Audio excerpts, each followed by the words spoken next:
अच्छा, सवाल को स्टार्ट करने से पहले ना मैं थोड़ा सा फाइनल अकाउंट के बारे में बता देता हूँ।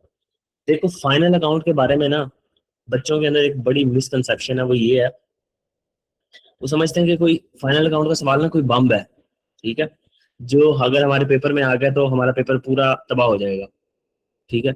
और पता नहीं फाइनल अकाउंट का सवाल किस तरीके से हल होता है। फाइनल अकाउंट के सवाल का मकसद क्या होता है, थोड़ा सा जरा सा समझने की कोशिश करना। ये फाइनल अकाउंट है क्या चीज, मतलब किस चीज को हम फाइनल अकाउंट कह देते हैं। देखो, फाइनल अकाउंट का ना सिंपल आपके लेवल पे मतलब ये है कि इसका सिंपली मतलब आपने सीखना है। आपने ना फाइनल चीज क्या होती है अकाउंटिंग के लिए, फाइनल चीज क्या होगी सर, आप लेजर से जो गेम शुरू होती है, ये लेजर से भी पहले अगर मैं बात करूं, जनरल एंट्री से जो गेम स्टार्ट होती है वो लेजर्स में जाती है, लेजर्स क्लोज होते हैं, वो इनकम समरी में जाते हैं, इनकम समरी आपकी क्लोज होती है, ट्रायल बैलेंसेस बनते हैं, फिर उसके बाद बैलेंस शीट बनती है, प्रॉफिट एंड लॉस स्टेटमेंट बनती है, statement of changes in equity बनती है, स्टेटमेंट ऑफ कैश फ्लोज बनते हैं, notes to the financial statement बनते हैं, ठीक है। उसके बाद कंसोलिडेटेड बैलेंस शीट्स और ये प्रॉफिट एंड लॉस बनते हैं, statement of changes in equities बनती है कंसोलिडेटेड। तो ये सारी जो गेम है, इतने लंबा जो ट्रैक है सर, ये फाइनल लेवल की अगर मैं इनमें बात करूं कि फाइनल स्टेज पे हम क्या बना रहे होते हैं, फाइनल अकाउंट। फाइनल अकाउंट में कौन कौन सी चीजें आ जाती है सर, बैलेंस शीट हमारी, ठीक है, प्रॉफिट एंड लॉस स्टेटमेंट आ जाती है sir, statement of changes in equity आ जाती है, स्टेटमेंट ऑफ कैश फ्लोज, ठीक है। और IAS 16 के अंदर नोट्स भी आपने देख लिए थे, ठीक है, नोट में आपने प्रॉपर्टी प्लांट इक्विपमेंट का नोट देखा होगा कि वो किस तरीके से बनता है। तो अब जो आप आज तक पढ़ते आए हैं कि फाइनेंशियल स्टेटमेंट जो होती है हमारी, ठीक है, वो किन चीजों का मजमूआ होती है या किस पांच चीजों का कॉम्बिनेशन होती है, ये वो पांच चीजें हैं। Statement of financial position, balance sheet जिसको आप कहते हो SOFP, ठीक है, और statement of profit and loss and other comprehensive income, ये इसको स्टेटमेंट ऑफ कॉम्प्रिहेंसिव इनकम भी कहते हैं, ठीक है। Statement of changes in equity, statement of cash flows और notes to the financial statement. हम बात कर रहे थे फाइनल अकाउंट की। फाइनल अकाउंट में सिंपली होगा, आपको बैलेंस शीट बनाने के लिए कहेगा वो, ठीक है, या आपको प्रॉफिट एंड लॉस स्टेटमेंट बनाने के लिए कह देगा, या आपको statement of changes in equity बनाने के लिए कह देगा, ठीक है। ये मेजर है जो वो आपसे कह सकता है, ठीक है, वो उसका फेवरेट है, ये तीन चीजें हैं जो वो आपको कह सकता है। इन तीन में से भी अगर आप मुझसे पूछे सबसे इंपॉर्टेंट क्या है सर, ये दो है, ठीक है, इन दोनों को आपको कह सकता है। अब बैलेंस शीट का सवाल आता है तो क्या उसमें हमें कोई नई नॉलेज चाहिए, आज तक जो हमने पढ़ा है वो काफी नहीं है, हमें कुछ और भी सीखना पड़ेगा, नहीं। देखो, फाइनल अकाउंट में ना इंडिविजुअल स्टैंडर्ड की नॉलेज आपकी ना ठीक ठाक होनी चाहिए। जैसे कि मैं आपको थोड़े से यहाँ स्टैंडर्ड की एग्जांपल लिख के बताता हूँ।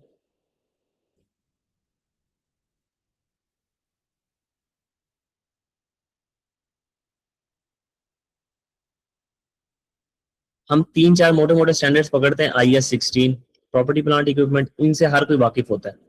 IFRS 9 फाइनेंशियल इंस्ट्रूमेंट,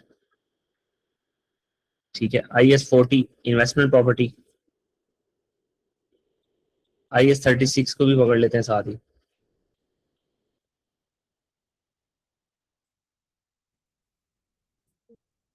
साथ एक और स्टैंडर्ड पकड़ लेते हैं हम, IAS 20 गवर्नमेंट ग्रांट, ठीक है। अच्छा सर, ये IAS 16 में हमने पढ़ा है प्रॉपर्टी प्लांट इक्विपमेंट के बारे में, हमने वहां पे डेप्रिसिएशन वगैरह को देखा। हम बात कर रहे हैं बैलेंस शीट अप्रोच की, कि बैलेंस शीट में हमने क्या करना है। सर, बैलेंस शीट में आपके पास सबसे पहले आ रहे होते हैं नॉन करंट एसेट्स, ठीक है। नॉन करंट एसेट्स में आपने देखा मैं आज तक कौन कौन से नॉन करंट एसेट्स, PPE होते हैं आपके पास सर, उसके बाद आपके पास फाइनेंशियल इंस्ट्रूमेंट्स होते हैं, FA फाइनेंशियल इंस्ट्रूमेंट्स यानी फाइनेंशियल एसेट्स आ रहे होते हैं आपके, ठीक है। उसके अलावा सर आपके कोई इंटेंजिबल एसेट्स आ रहे होते हैं सर, मैक्सिमम ज्यादा से ज्यादा ये चीजें आ सकती हैं कोई। इसके बाद आपके करंट एसेट्स आ रहे होते हैं सर। करंट एसेट्स में आपने क्या देखा हुआ है, इन्वेंट्री देखी हुई है, रिसीवेबल देखा हुआ है, आपके पास कैश एंड कैश इक्विवेलेंट आ सकता है, या कैश एंड बैंक भी जिसको आप कहते हैं, cash and cash equivalents. Sir, इसके अलावा करंट एसेट्स में क्या आ सकता है आपके पास। अच्छा, यहाँ पे एक right of use of asset भी आ सकता है अगर आप लीजेस आपने पढ़ा हुआ है तो, ठीक है, नॉन करंट एसेट में। इधर नॉन करंट लाइबिलिटीज आ जाती हैं। नॉन करंट लाइबिलिटीज में हमारे पास कोई लॉन्ग टर्म लोन आ सकता है, लीज पेबल, लीज के जो पेबल होते हैं उसका जो नॉन करंट पोर्शन है, अगर ये किसी को नहीं पता तो आज वाले सवाल में ये भी कवर हो जाएगा, ठीक है। मोटी मोटी लाइबिलिटीज ये हो सकती है हमारे पास। उसके बाद हमारी करंट लाइबिलिटीज में ट्रेड एंड अदर पेबल आ सकता है, ठीक है। और लीज का जो करंट पोर्शन है, लीज लाइबिलिटी का जो आपने करंट पोर्शन पे करना होता है वो करंट लाइबिलिटी में आ रहा होता है।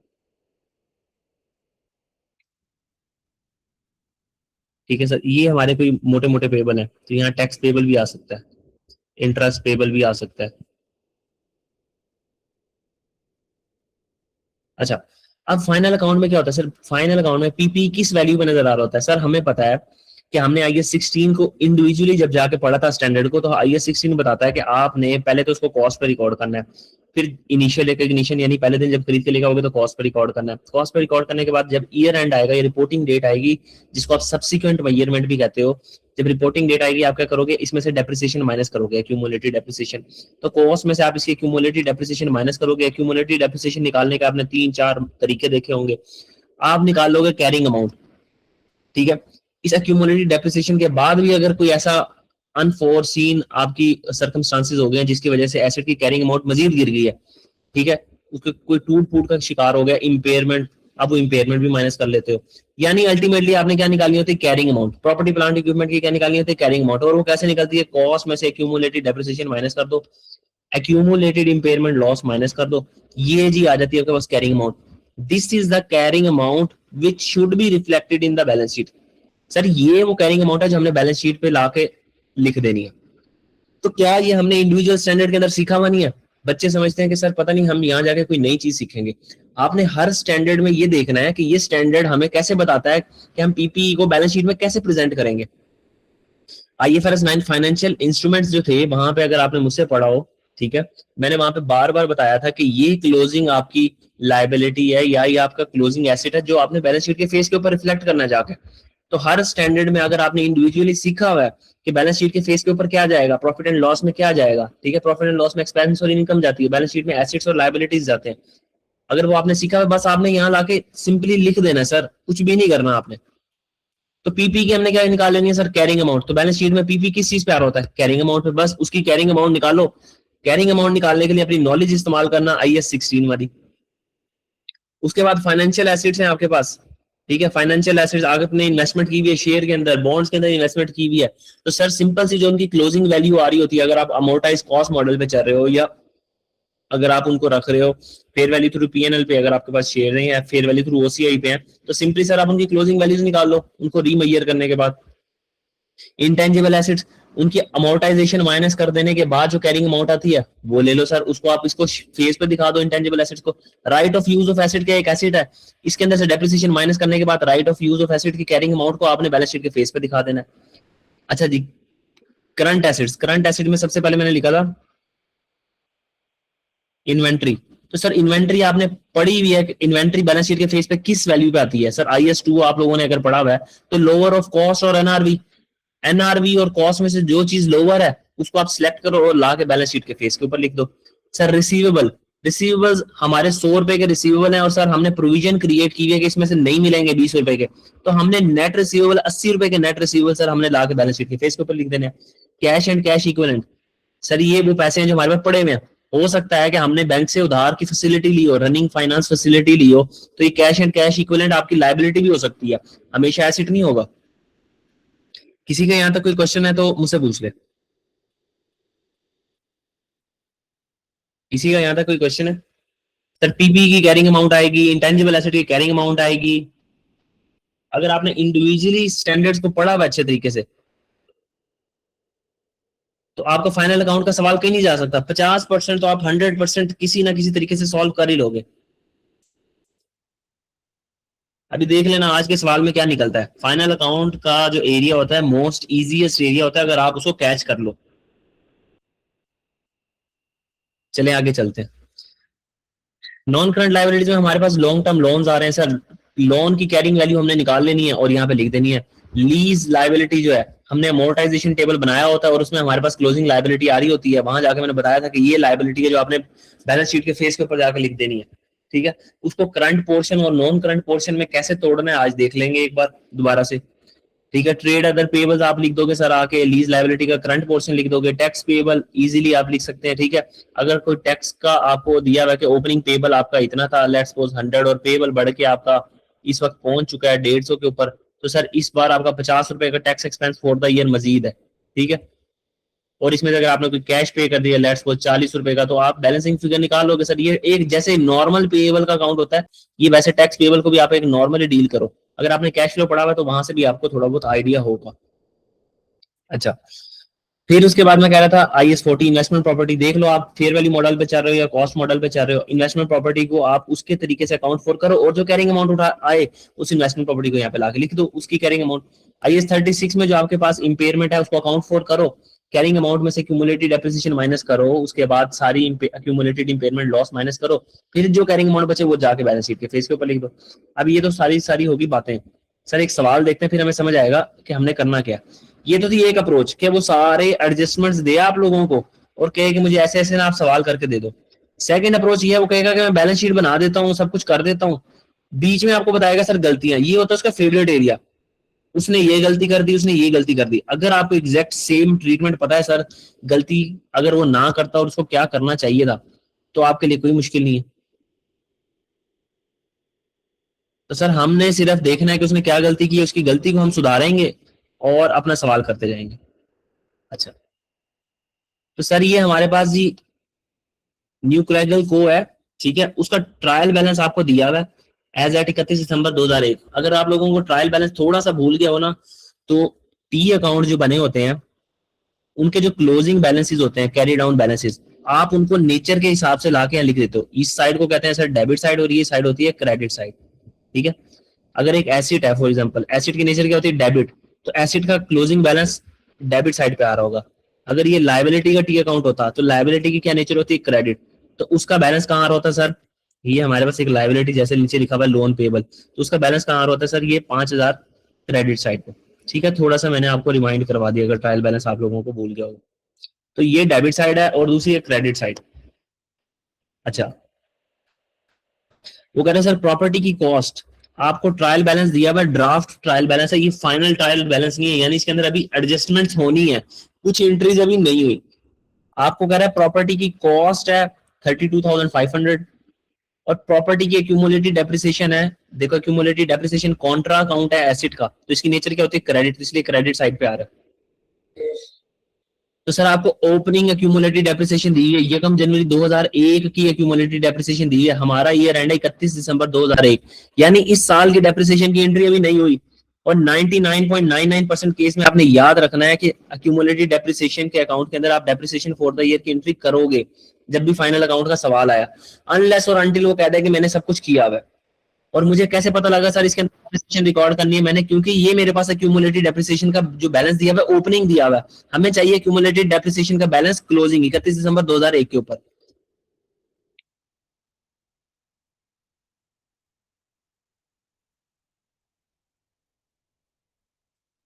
तो सर हमें चाहिए एक्यूमुलेटेड डेप्रिसिएशन का, अगर मैं यहाँ अकाउंट बनाऊं तो आपके पास ये ओपनिंग बैलेंस दिया हुआ है, ठीक है। ओपनिंग बैलेंस में आप इस साल की depreciation expense for the year charge करोगे और आपके पास क्या आ जाएगा सर, क्लोजिंग बैलेंस, ठीक है। इक्विपमेंट की भी कॉस्ट दी हुई है आपके पास और उसकी एक्यूमुलेटेड डेप्रिसिएशन ओपनिंग दी हुई है सर, ये इंपॉर्टेंट बात है, बस इसके ऊपर भी हमें डेप्रिसिएशन चार्ज करनी पड़ेगी, इसको हम हाईलाइट करते जाते हैं जो जो चीजें इंपॉर्टेंट है।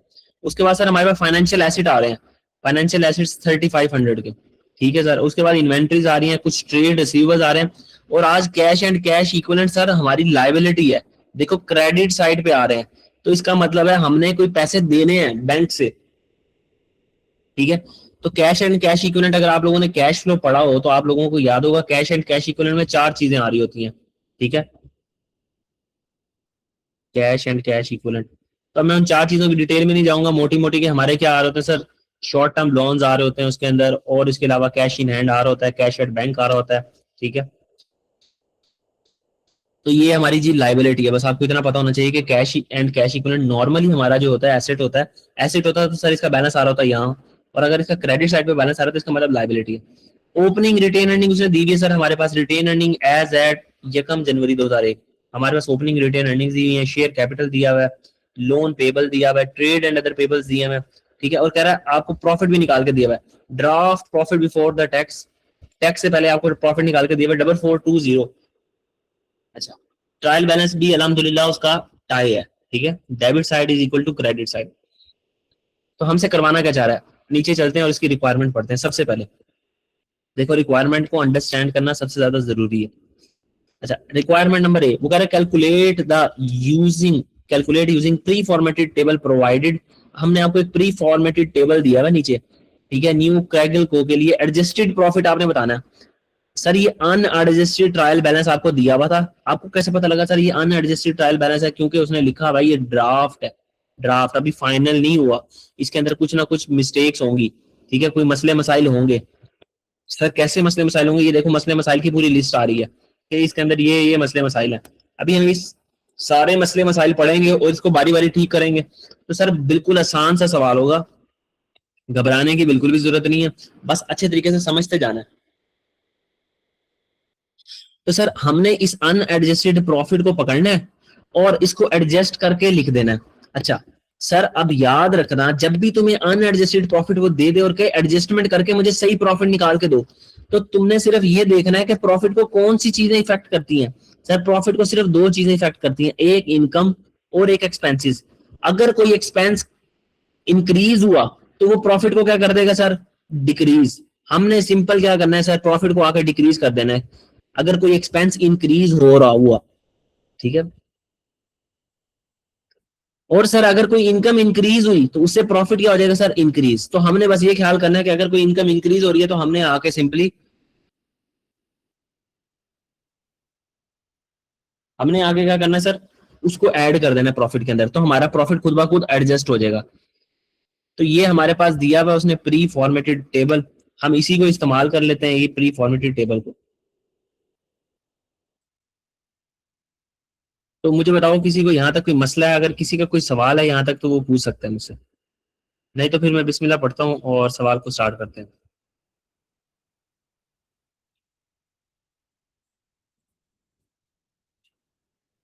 बच्चे पे किसी का कोई सवाल है तो पूछ सकते हैं यहाँ तक, बाकी लोग भी जो एक्टिव हैं वो काइंडली रिस्पॉन्ड कर दें।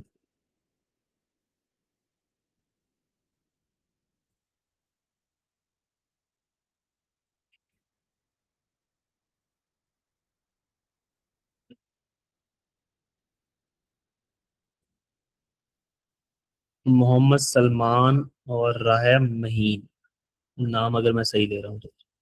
बाकी आप लोग भी रिस्पॉन्ड कर दें अगर आप लोग मौजूद हैं तो। किसी का कोई क्वेश्चन है तो पूछ सकता है, ठीक है।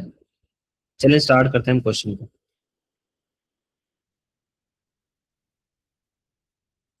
सर जी एडजस्टमेंट नंबर 1 हमारी, वो कह रहा है ऑन यकम जुलाई 2001, यानी कि हमारे साल के दरमियान में, एग्जैक्ट दरमियान में, हमारा साल खत्म हो रहा है 31 दिसंबर 2001 पे, तो यकम जुलाई 2001 पे कुछ हुआ, क्या हुआ? न्यू क्रैगल को रिसीव 5 मिलियन 8% लोन, उसको 5 मिलियन 8% इंटरेस्ट वाला लोन मिला, ठीक है, बिल्कुल साल के मिड में, which was accounted for correctly at that date. जिस दिन मिला उस दिन हमने उसकी अकाउंटिंग बिल्कुल सही कर ली, हमने कुछ भी गलत नहीं किया। हमने कहा ठीक है, फिर हमसे क्या करवाना चाह रहे हो? It is due for repayment on 31 दिसंबर 2006, ये लोन हमने रीपे करना है 31 दिसंबर 2006, आज से कोई 6 साल बाद जाके रीपे करना है। The interest is payable annually in arrears, और हमने जो है ना सूद एरियर्स में देना है। The 5 million was use to fully fund construction of a new building, sir ये लोन पूरे का पूरा इस्तेमाल हुआ है एक बिल्डिंग की कंस्ट्रक्शन के अंदर। तो यहाँ पे मुझे पता लगा कि ये IS-23 की एडजस्टमेंट है सर। अगर आप लोगों ने IS-23 पढ़ा हुआ है कि IS-23 में क्या करते हैं, आप लोन लेते हैं क्वालिफाइंग एसिड को बनाने के लिए। क्वालिफाइंग एसिड क्या होता है सर? जिसको बनने में अच्छा खासा टाइम लगे, यानी 4 से 5 महीने लगे, ऐसा एसिड जिसको बनने में 4 से 5 महीने लगे, तो उसको बनाने के लिए अगर आपने लोन लिया तो हम क्या करते हैं सर, लोन के दो पोर्शन होते हैं, एक होता है सर प्रिंसिपल, एक होता है इंटरेस्ट। 5 मिलियन का लोन लिया हमने, वापस करना है 6 मिलियन मिसाल के तौर पर, तो प्रिंसिपल कितना है सर? 5 मिलियन, ठीक है, और 1 मिलियन आपका क्या हो जाएगा? इंटरेस्ट। तो सर हमारा स्टैंडर्ड कहता है कि जितना अरसा ये लोन इस्तेमाल हुआ बिल्डिंग को बनाने के लिए, उतने अरसे का जो इंटरेस्ट है वो भी कैपिटलाइज करो, ठीक है। अगर IS-23 को थोड़ा सा रिवाइज करवा दिया मैंने यहाँ पे, ये स्पेसिफिक किस्म का लोन है, हमने लिया ही सिर्फ किसके लिए सर? बिल्डिंग बनाने के लिए। तो इसका जो इंटरेस्ट है हम उसको क्या करेंगे सर? कैपिटलाइज करेंगे एसिड की कॉस्ट के अंदर। किसी को इस एडजस्टमेंट के अंदर कोई मसला परेशानी है या याद नहीं आ रहा तो वो मुझसे पूछ सकता है। IS-23 में ऐसा कुछ पढ़ा हुआ है आपने? देखो मैं हर एक स्टेटमेंट को इसी तरीके से लेकर चलूंगा कि आपको पूरा स्टैंडर्ड रिवाइज हो जाए और आपको पता लग जाए कि कैसे चलेंगे। किसी को IS-23 की इस एडजस्टमेंट में कोई मसला? अभी मैंने उसको सॉल्व नहीं किया।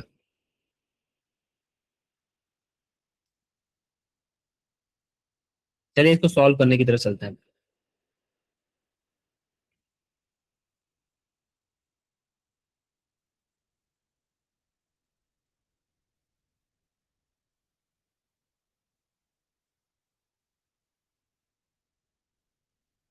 अच्छा तो sir, the construction cost has been capitalise correctly.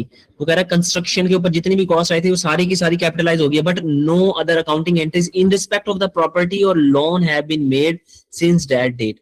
उस दिन से के जो प्रॉपर्टी के ऊपर जितना भी आया ना लोन वगैरह, उसके ऊपर कोई भी अभी तक आपने एंट्री की ही नहीं है।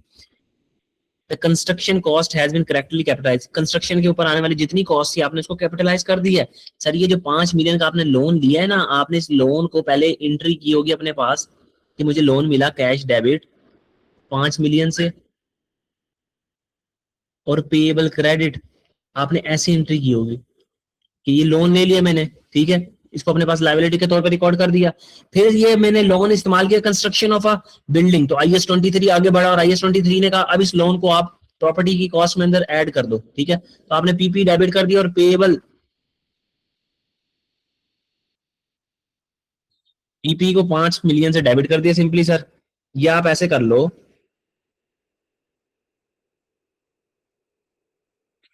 कि इसको शुरू में ही आप लाइबिलिटी ना बनाओ। आप कहोगे ये लोन हमने स्पेसिफिकली लिया किसके लिए है, पीपी डेबिट कर दो 5 मिलियन से अपने पास। अब ये जो पीपी है आपके पास सर, इस पीपी के ऊपर आएगा इंटरेस्ट, तो उस इंटरेस्ट की आपको एंट्री करने का दिल करेगा, इंटरेस्ट एक्सपेंस डेबिट और इंटरेस्ट पेबल क्रेडिट। लेकिन आपका स्टैंडर्ड आपको आगे बढ़ के कहेगा सर आपने इसकी ये एंट्री नहीं करनी, आपने इस इंटरेस्ट को क्या करना है सर, कैपिटलाइज करना है, यानी एसेट की कॉस्ट का पार्ट बनाना है। तो अब वहां पे भी पीपी को डेबिट कर देना। देखो मैं इसके दूसरे इंपैक्ट के ऊपर इसलिए बात नहीं कर रहा, वो हमारे लिए भी रेलिवेंट नहीं है यहाँ पे, ठीक है। तो हम क्या करेंगे, इस 5 मिलियन का जो इंटरेस्ट बनेगा उसको भी एसेट की कॉस्ट के अंदर कैपिटलाइज कर देंगे। तो बात को अगर मैं यहाँ सिंपल रखूं और मैं यहाँ पे चलता हूँ कि हमारे हमने क्या नहीं किया अभी तक। उसने कहा कि 5 मिलियन का जो लोन था ना, आपने उसको अच्छे तरीके से अकाउंट फॉर कर लिया, आपने उसको ऐड कर दिया, प्रॉपर्टी प्लांट इक्विपमेंट में ऐड कर दिया, ठीक है, कैपिटलाइज कर दिया। लेकिन उसके बाद कोई एडजस्टमेंट ही नहीं की सर। उसके बाद अगर हमने कोई एडजस्टमेंट नहीं की तो हम कहेंगे सिंपल सी बात है, 5 मिलियन हमारे पास लोन है, ठीक है, और उस रेट ऑफ इंटरेस्ट है 8%, इसका 6/12। सर 6/12 क्यों कर रहे हैं, क्योंकि हमने लोन लिया 1 जुलाई 2001 पे। ये वो इंटरेस्ट है जो निकलता है। जल्दी से मुझे बताओ इसका इंटरेस्ट कितना निकलता है।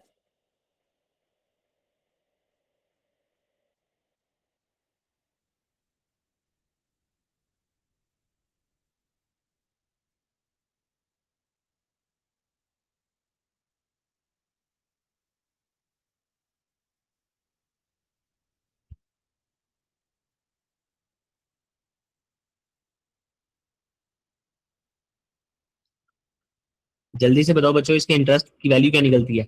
7 इंगेजों में सब कैलकुलेशन कर बहुत जल्दी जल्दी। 5 million into 8% into 6/12।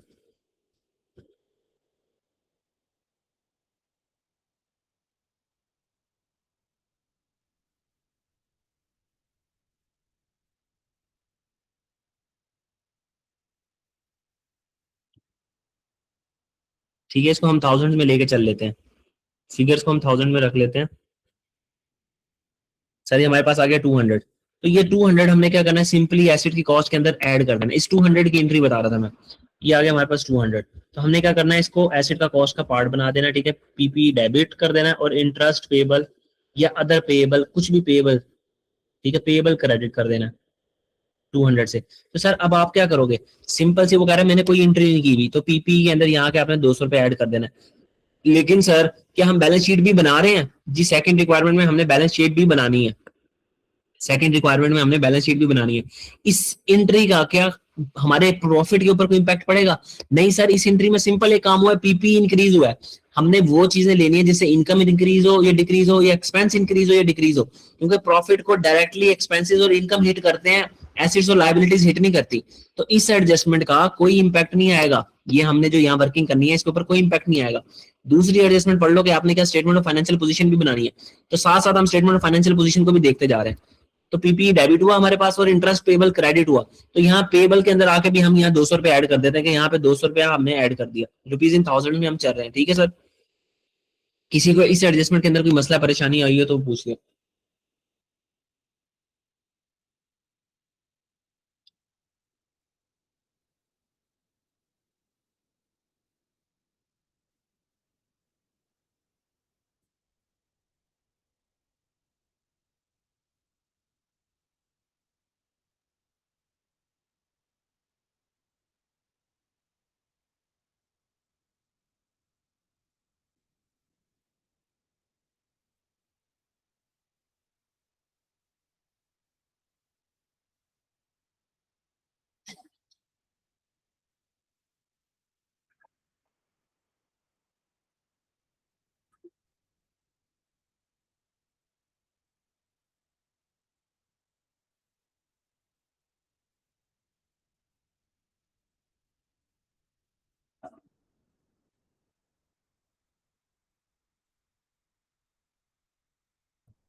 Just give me a second, एक मिनट।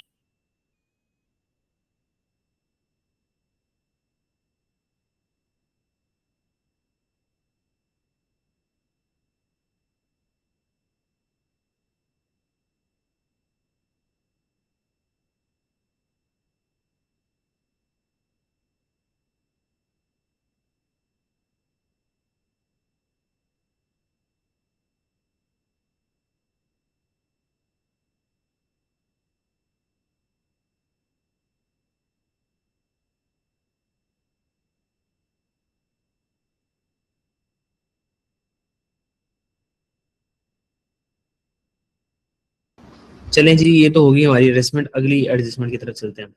अगली एडजस्टमेंट क्या कहती है हमारी?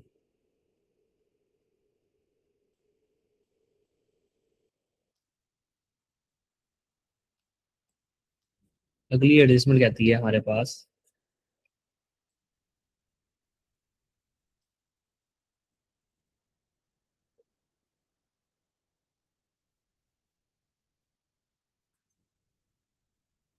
सर सेकंड एडजस्टमेंट में वो कह रहा है on 1 December 2001 new Cragle Co placed an order for equipment. Sir उसने ऑर्डर दिया इक्विपमेंट का, ऑर्डर। अभी इक्विपमेंट का ऑर्डर दिया है हमारा साल खत्म होने से पूरा 1 महीना पहले, for a cost of 3 million. 3 million का इक्विपमेंट है, उसका हमने अभी तक ऑर्डर दिया है सिर्फ। The cost was included with in the equipment and trade and other payable. Sir उसने अभी सिर्फ ऑर्डर ही दिया था, उसने अपने पास एंट्री कर दी पीपी डेबिट 3 मिलियन से। अगर मैं इसको 1000 में लेके चलूं 3000 से, पीपी डेबिट 3000 से, और trade and other payable credit. तो सर हमें पता है कि जब तक हमारे पास कंट्रोल नहीं आ जाता तब तक हम एसेट को अपने पास रिकॉर्ड नहीं करते किताबों के अंदर। हमने ऑर्डर दे दिया तो क्या हम अपने पास रिकॉर्ड कर लेंगे सर एसेट को किताबों के अंदर? नहीं सर, हम रिकॉर्ड नहीं करेंगे। तो अभी तक जो हमने रिकॉर्ड कर लिया है उसको क्या करेंगे सर? देखते हैं हमें एसेट मिला कब है, क्या हमें ये रेंट से पहले एसेट मिल गया? नहीं, वो कह रहा था equipment was received and paid on 6 जनवरी। अगले साल 6 जनवरी को हमें मिला है। ठीक है, एग्जैक्ट अगले साल 6 जनवरी 2002 को हमें मिला, और हमारा साल 31 दिसंबर 2001 पे खत्म हो जाता है। 31 दिसंबर 2001 को हमारा साल खत्म हो जाता है। तो क्या इसको हमारे हमारे साल के पीपी के अंदर इंक्लूड होना चाहिए? नहीं सर, नहीं होना चाहिए। किसी को ये बात ना समझ आई हो? किसी को इस स्टेटमेंट में कोई मसला हो बच्चों?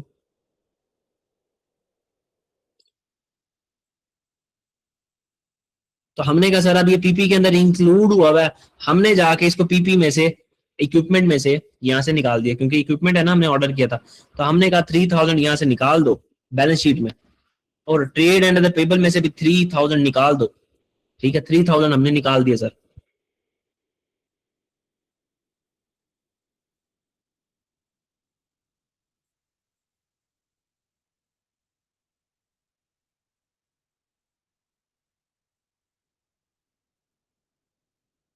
अच्छा सर, आगे चलते हैं हम।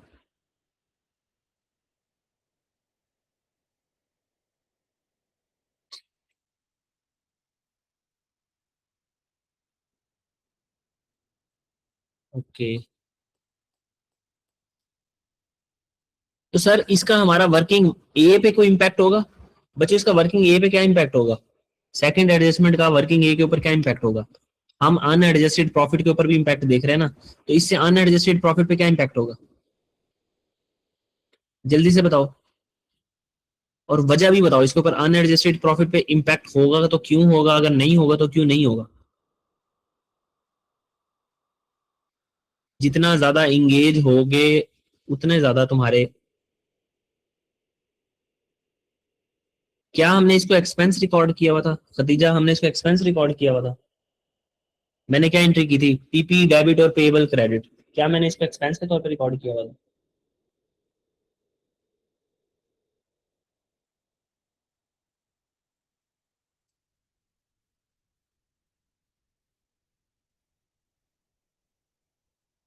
पेबल रिड्यूस हुआ तो मैंने आपको कहा था प्रॉफिट को दो चीजें इंपैक्ट करती हैं, इनकम से प्रॉफिट इंक्रीज हो जाएंगे और एक्सपेंस से प्रॉफिट डिक्रीज हो जाएंगे। तो हमने क्या, हमारे कोई इनकम हिट हुई है या हमारा कोई एक्सपेंस हिट हुआ है? आप जो तीसरे खानदान से रिश्ता जोड़ रहे हो उसका ऐसे नहीं करना, कभी भी ऐसे नहीं करना आप लोगों ने। डायरेक्टली अगर कोई एक्सपेंस हिट होगा तो आपका प्रॉफिट हिट होगा। अगर कोई एसिड बढ़ रहा है या कम हो रहा है, सर एक एसिड रिकॉर्ड कर लिया था हमने किताबों में, मैंने ऐसे लिख के बताया, पीपी डेबिट किया था हमने 3,000 से और पेबल को क्रेडिट कर दिया था 3,000 से। अब हमने एडजस्टिंग एंट्री क्या की है, इस गलती को सही करने के लिए हमने पेबल को डेबिट कर दिया 3,000 से और पीपी को क्रेडिट कर दिया, हमने ये कर दिया। तो इसमें क्या कोई इनकम हिट हुई है? नहीं हुई। सर कोई एक्सपेंस हिट हुआ है? नहीं। जबरदस्ती का आपने रिलेशनशिप नहीं बना देना कि सर क्योंकि लायबिलिटी की वजह से कोई एक्सपेंस जनरेट हुआ होगा तो नेट एसेट्स में हमारा इफेक्ट पड़ा होगा, तो नेट एसेट्स का इफेक्ट आप इक्विटी के ऊपर लेके आओ, तो ऐसे आप अपनी जिंदगी अजाब कर लोगे। उसने आपको कहा है कि मुझे एडजस्टेड प्रॉफिट निकाल के दो, तो हम एडजस्टेड प्रॉफिट में देखेंगे कि एक्सपेंस या इनकम, इनमें से अगर कोई चीज आ रही है तो उससे हमारे प्रॉफिट के ऊपर एडजस्टमेंट डलेगी।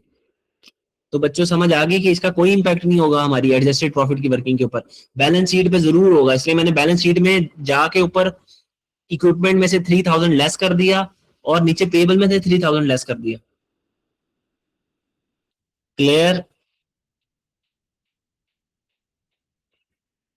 ओके, आगे चलते हैं।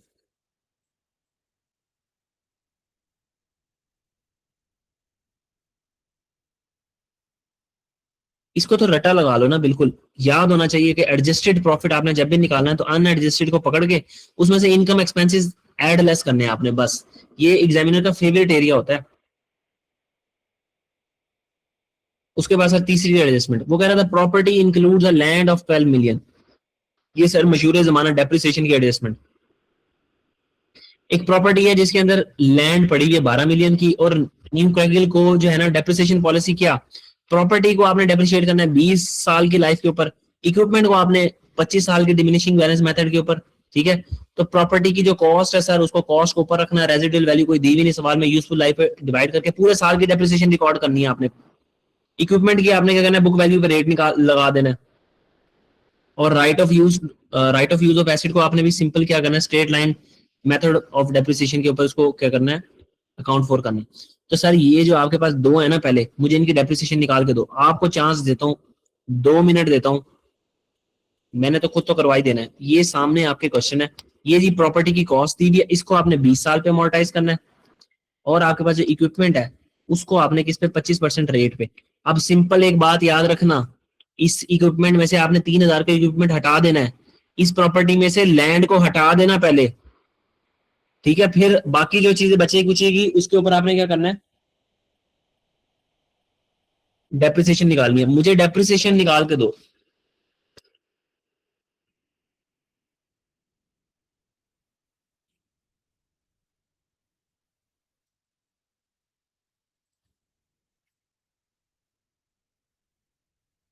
2 मिनट है आप लोगों के पास, अपने आप को थोड़ा सा, ठीक है, टेक हटा लो और थोड़ी सी मेहनत करो। आप लोगों ने पेपर देना है, मैंने तो ये एडजस्टमेंट अभी करवा ही देनी है।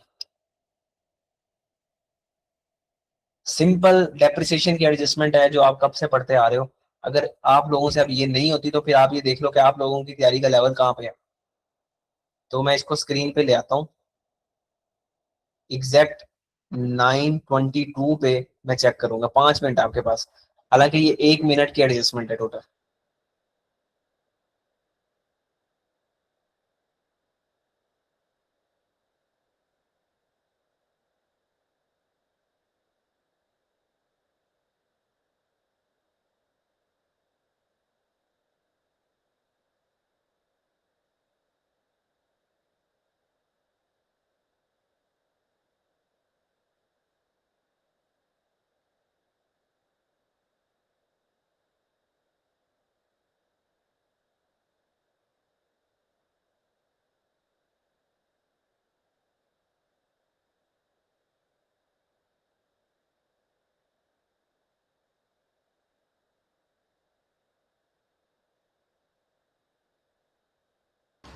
बच्चों सारी एडजस्टमेंट को एक बार पढ़ लेना, ठीक है। एक तुम्हारे पास एक ऐसी बिल्डिंग भी तुम कंस्ट्रक्ट कर रहे हो जो अभी तक पूरी नहीं हुई, और उसके ऊपर तुमने क्वालिफाइंग एसिड है तुम्हारा, अभी तक वो वर्क इन प्रोसेस है बिल्डिंग। तो अगर उसकी कॉस्ट इसके अंदर इंक्लूड हुई भी होगी, तुम्हें मैं बड़ा हिंट दे रहा हूँ एक, ठीक है। नहीं तो मैं खुद तो इसको समझाऊंगा ये भी। पूरे सवाल को एक बार देख लेना।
तो बाकी सारे लोग भी पार्टिसिपेट करें।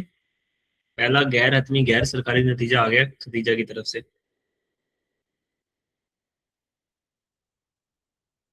तो जी खदीजा, आपने बिल्कुल सही निकाली है डेप्रिसिएशन की वैल्यू। बाकी लोग जिंदा हैं तो वो भी पार्टिसिपेट करें। अगर आप लोग यहाँ पार्टिसिपेट नहीं करें तो आपकी फिंगर्स वहां भी काम नहीं करेंगी। मेरी दुआ है जो यहाँ पे पार्टिसिपेट करे अल्लाह ताला उसको जरूर पास करवाना, और जो ना भी करे पार्टिसिपेट उसको हिदायत दे।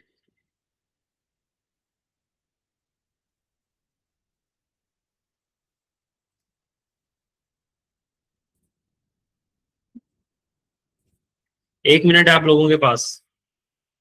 जो जो जिंदा मौजूद है वो अपना जवाब सबमिट कर सकते हैं।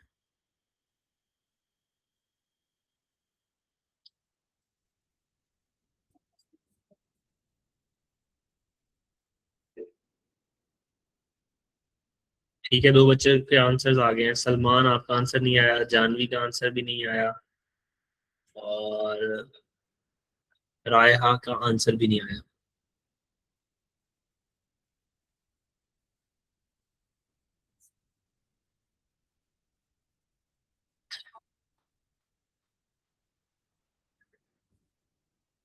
तो इक्विपमेंट पे किसने निकालनी है डेप्रिसिएशन? जल्दी करो ना, लास्ट 1 मिनट है। इतनी देर की तो एडजस्टमेंट भी नहीं थी जितनी देर तुम लोगों ने लगा दी है। लास्ट ईयर की डेप्रिसिएशन माइनस करेंगे, किस में से माइनस करेंगे देख लो, आपको जो समझ आती है कर दो अभी फिलहाल। हाँ, ऑब्वियस सी बात है। आपने क्या करना है, आपने सिंपल याद रखना है, डिमिनिशिंग बैलेंस मेथड में आप क्या करते हो, बुक वैल्यू पे रेट लगाते हो। तो बुक वैल्यू कैसे निकलती है? कॉस्ट में से पहले क्यूमुलेटिव डेप्रिसिएशन माइनस कर दो। ओपनिंग बुक वैल्यू आ गई आपके पास। ओपनिंग आपके पास कॉस्ट दी हुई है, ओपनिंग एक्यूमुलेटेड डेप्रिसिएशन दी हुई है, ओपनिंग बुक वैल्यू आ गई। उसके ऊपर डेप्रिसिएशन का रेट लगा दो 25%, तो आपके पास सिंपल डेप्रिसिएशन आ जाएगी। सर ये तो बेसिक सी बातें आप लोगों ने बहुत बार पढ़ी हुई है। अगर डेप्रिसिएशन नहीं हो रही तो धूप में कान पकड़वाने चाहिए आप लोगों को। चले शाबाश, जल्दी जल्दी जल्दी।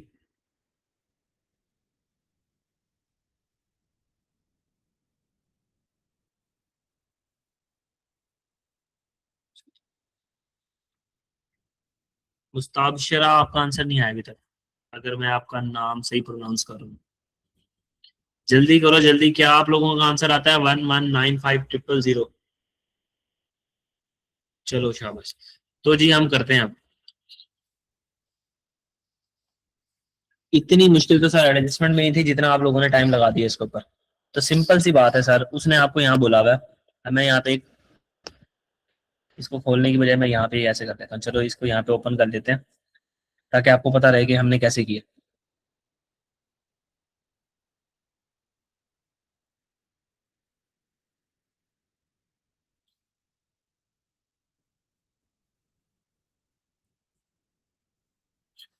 अच्छा सर, हमने किया सर ये,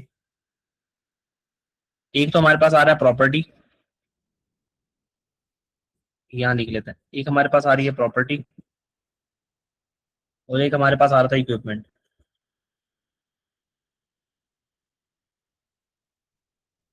इसकी कॉस्ट दी हुई है हमारे पास दोनों की। सर दोनों की कॉस्ट कितनी दी हुई है? ये दी हुई है 32,500, अगर मैं 1000 में चलूँ, और ये दी हुई है 16,200। सर ये आपको कैसे पता लगा? ये आपके पास 32,500 ये दी हुई है और 16,200 ये दी हुई है कॉस्ट। और इनकी ओपनिंग अक्यूमुलेटेड डेप्रिसिएशन कितनी है? 9200 और 8420। तो सर यहाँ है इनकी अक्यूमुलेटेड डेप्रिसिएशन, ये ओपनिंग है, कॉस्ट है ये कम जनवरी 2001 की, 2001 की, और ये अक्यूमुलेटेड डेप्रिसिएशन का बैलेंस भी ये कम जनवरी 2001 का है। सर इसमें से हमने माइनस किया 9200 इसकी अक्यूमुलेटेड डेप्रिसिएशन, इसमें से हमने माइनस कर दिया 8420। ठीक है सर, अभी जो हमने इक्विपमेंट ऑर्डर किया उसको हटा दो सबसे पहले। इक्विपमेंट जो आपने ऑर्डर किया, जो ऑर्डर करके आपने ऐड कर दिया था उसको यहाँ से हटा दो सर, वो इसमें ऐड नहीं होना चाहिए।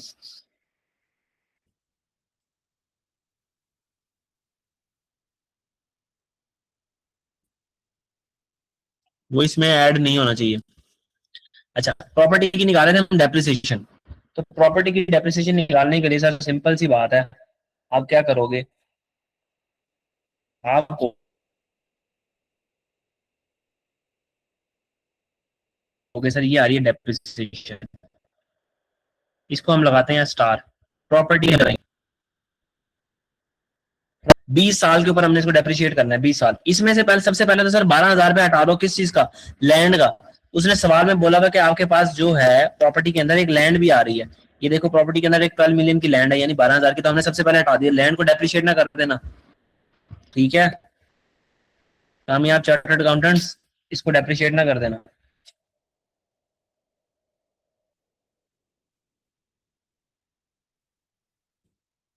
फिर 12,000 की हमने लैंड हटा दी, और उसके बाद 5,000 रुपए की सर आपने कंस्ट्रक्शन वाली प्रॉपर्टी भी हटा देनी है। ये हटाने के बाद जो वैल्यू आई उसको आपने 20 पे डिवाइड किया, सर आपके पास डेप्रिसिएशन आ गई कितनी? वही 775। सर इसके बाद आपके पास आ रहा है इक्विपमेंट। इक्विपमेंट की डेप्रिसिएशन आप कैसे निकालोगे? सर इक्विपमेंट आपका रिड्यूसिंग बैलेंस पे हो रहा है, ये किस पे हो रहा था? एसएलएम, स्ट्रेट लाइन मेथड के ऊपर। तो स्ट्रेट लाइन मेथड में डेप्रिसिएशन कैसे निकालते हैं? Cost minus residual value over useful life. ये लैंड है, इसमें डेप्रिसिएट होना नहीं है, ये टोटल वैल्यू दी है प्रॉपर्टी की, प्रॉपर्टी में से वो लैंड है जो डेप्रिसिएट नहीं होगा, इसको हटा दिया।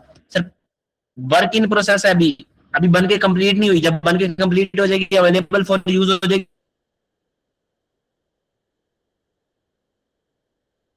तब हम उसको डेप्रिशिएट करना शुरू करेंगे। 5,000 को इसको भी हटा दिया हमने। उसने सवाल बोला कि हमने प्रॉपर्टी रिकॉर्ड कर लिया, अगर रिकॉर्ड कर लिया तो प्रॉपर्टी के अंदर हमने पीपी को डेबिट कर दिया होगा 5 मिलियन से। अच्छा, तो दूसरा हमारा इक्विपमेंट, ओपनिंग बुक वैल्यू के ऊपर हमने रेट लगाना। ओपनिंग बुक वैल्यू कौन सी होगी सर? हमारे साल की बुक वैल्यू, हमारा साल 31 दिसंबर 2001, तो ओपनिंग क्या होगा? ये कम जनवरी 2001 की बुक वैल्यू। तो ये कम जनवरी 2001 की बुक वैल्यू कैसे निकलेगी? ओपनिंग कॉस्ट में से ओपनिंग एक्यूमुलेटेड डेप्रिसिएशन माइनस की हमने, तो हमारे पास क्या आ गई sir? Book value, opening book value. तो हम यहाँ आए, हमने यहाँ के लिखा सर 16,200, ये हमारी ओपनिंग कॉस्ट है, इसमें से हमने हटा दी 8420 की एक्यूमुलेटेड डेप्रिसिएशन और 3000 रुपए का इक्विपमेंट हटा दिया जो हमने ऑर्डर करके गलती से कैपिटलाइज कर दिया था। बाकी इसके ऊपर 25% रेट लगाया तो सर हमारे पास जो डेप्रिसिएशन आई 1195। तो सर अब इसका मामला यही खत्म करते चलते हैं हम कि बैलेंस शीट के फेस के ऊपर हमने क्या निकालनी होती है, कैरिंग अमाउंट। तो बैलेंस शीट के फेस के ऊपर क्या जाएगी, कैरिंग अमाउंट। तो ये डेप्रिसिएशन एक जो आई है हमारे पास, इक्विपमेंट ऑर्डर हटा दिया, तो डेप्रिसिएशन हमारी प्रॉपर्टी प्लांट इक्विपमेंट की कितनी है ये सर 775। तो 775 हमने यहाँ से क्या कर दिया sir, minus depreciation for the year minus कर दी। इसकी कितनी है ये सर 1195 माइनस कर दी। ठीक है।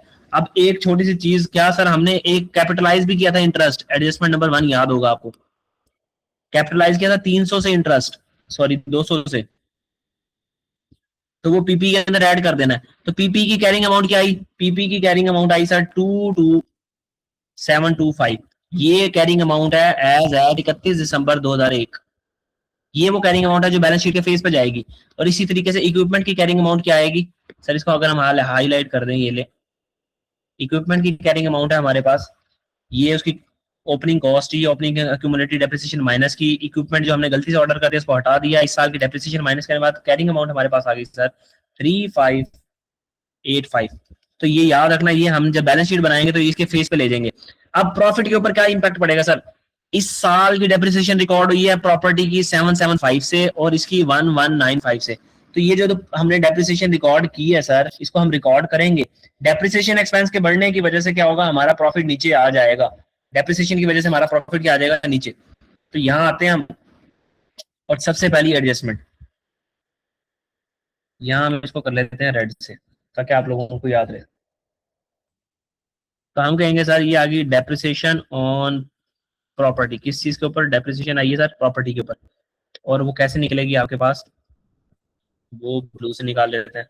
सर वो हमने ऐसे किया कि हमने 32.5 मिलियन, ठीक है 32.5 मिलियन, उसमें से हटा दी 12 मिलियन की लैंड, उसमें से हमने हटा दिया 5 मिलियन की कंस्ट्रक्शन, और जो जवाब बचा उसको हमने 20 ईयर में डिवाइड कर दिया। तो डेप्रिसिएशन आया। डेप्रिसिएशन एक एक्सपेंस है, एक्सपेंस के बढ़ने से प्रॉफिट हो जाएगा हमारा कम, तो हमने कहा 775 से प्रॉफिट हो जाएगा कम, 775 से मैंने प्रॉफिट कर दिया कम। फिर अब डेप्रिसिएशन रिकॉर्ड करने की बारी है इक्विपमेंट के ऊपर सर, डेप्रिसिएशन ऑन इक्विपमेंट।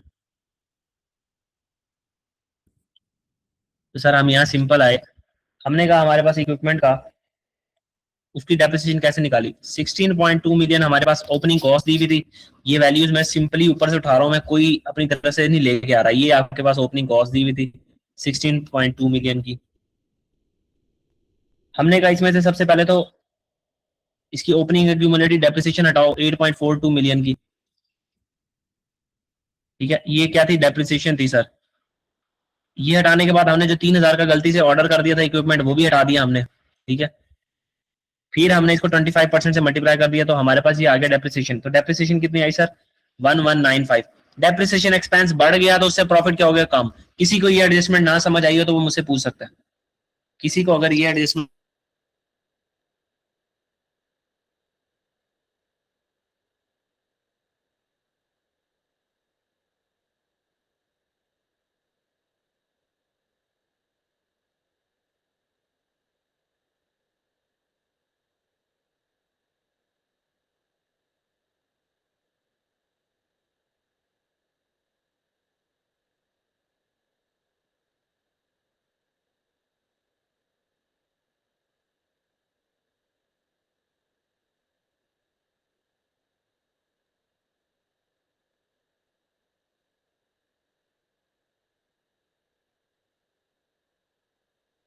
जी बच्चों, मेरी आवाज और स्क्रीन आ रही है आप लोगों को?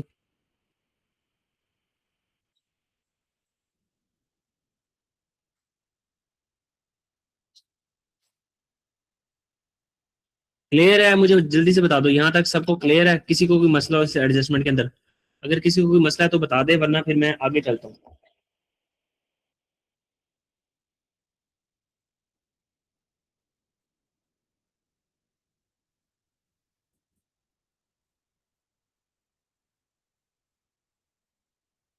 ओके, ठीक हो गया, चलते हैं जी हम आगे।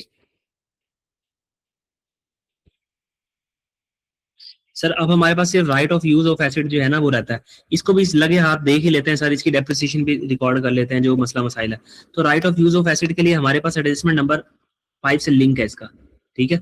आपने जल्दी जल्दी सवाल पढ़ के ना बस ये देख लेना है कि सर देखो ये थी IAS 23 से रिलेटेड आप लोगों की एडजस्टमेंट, ठीक है। ये थी IAS 16 PP से रिलेटेड एडजस्टमेंट आप लोगों की, ये IFRS 16 से रिलेटेड एडजस्टमेंट लीज, ठीक है। इसके अलावा ये आपके IFRS 9 से रिलेटेड एडजस्टमेंट है फाइनेंशियल इंस्ट्रूमेंट से, और ये करंट टैक्स से रिलेटेड है, और ये IAS 37 से रिलेटेड एडजस्टमेंट है। आपने जल्दी जल्दी ना मोटी मोटी एडजस्टमेंट देख लेनी। अच्छा इसका लिंक है, PP की एडजस्टमेंट नीचे दी हुई है, इक्विपमेंट की भी दी हुई है, इसकी भी दी हुई है, इन्वेंट्री की नहीं दी हुई। इन्वेंट्री को as it is balance sheet बनाने का सवाल आया तो इन्वेंट्री को एज इट इज लिख दो। ट्रेड एंड रिसीवेबल्स में कुछ भी नहीं आ रहा, इसमें भी कोई एडजस्टमेंट नहीं है, इसमें भी कोई एडजस्टमेंट नहीं है, इसमें भी नहीं है, इसमें भी नहीं है, इसमें भी नहीं है। तो इन सारों में कोई एडजस्टमेंट नहीं है, सिर्फ ये थी जिसके अंदर एडजस्टमेंट थी, तो उनमें आपने पंगे कर लेने हैं। बाकी जो आपने एज इट इज आ रही है ना आपके पास वैल्यूज जिनके अंदर कोई एडजस्टमेंट नहीं है, जैसे कैश एंड कैश इक्विवेलेंट का अकाउंट, रिटेन अर्निंग का account, share capital, loan payable, trade and other payable, trade receivables, inventory, इन सबको एज इट इज पेपर में लिख देना, इसके मार्क्स मिल जाएंगे। आप 50% से ज्यादा मार्क्स गेन कर लोगे वहां पे ऐसे करने की वजह से भी। बात समझ आ रही है बच्चों? तो जरूरी नहीं आपके हर हेड के अंदर मिस्टेक हो, हर हेड को आपको छेड़ना पड़े। तो जिन हेड में मसले नहीं है उनको लिखकर इजी मार्क्स ले लेना, 3 4 5 नंबर इन चीजों के मिल जाते हैं आपको लाजमी।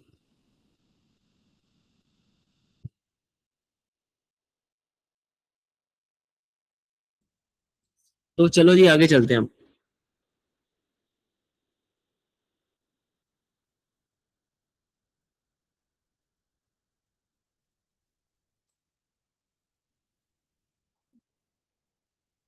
तो एडजस्टमेंट नंबर 5 से इसका लिंक था।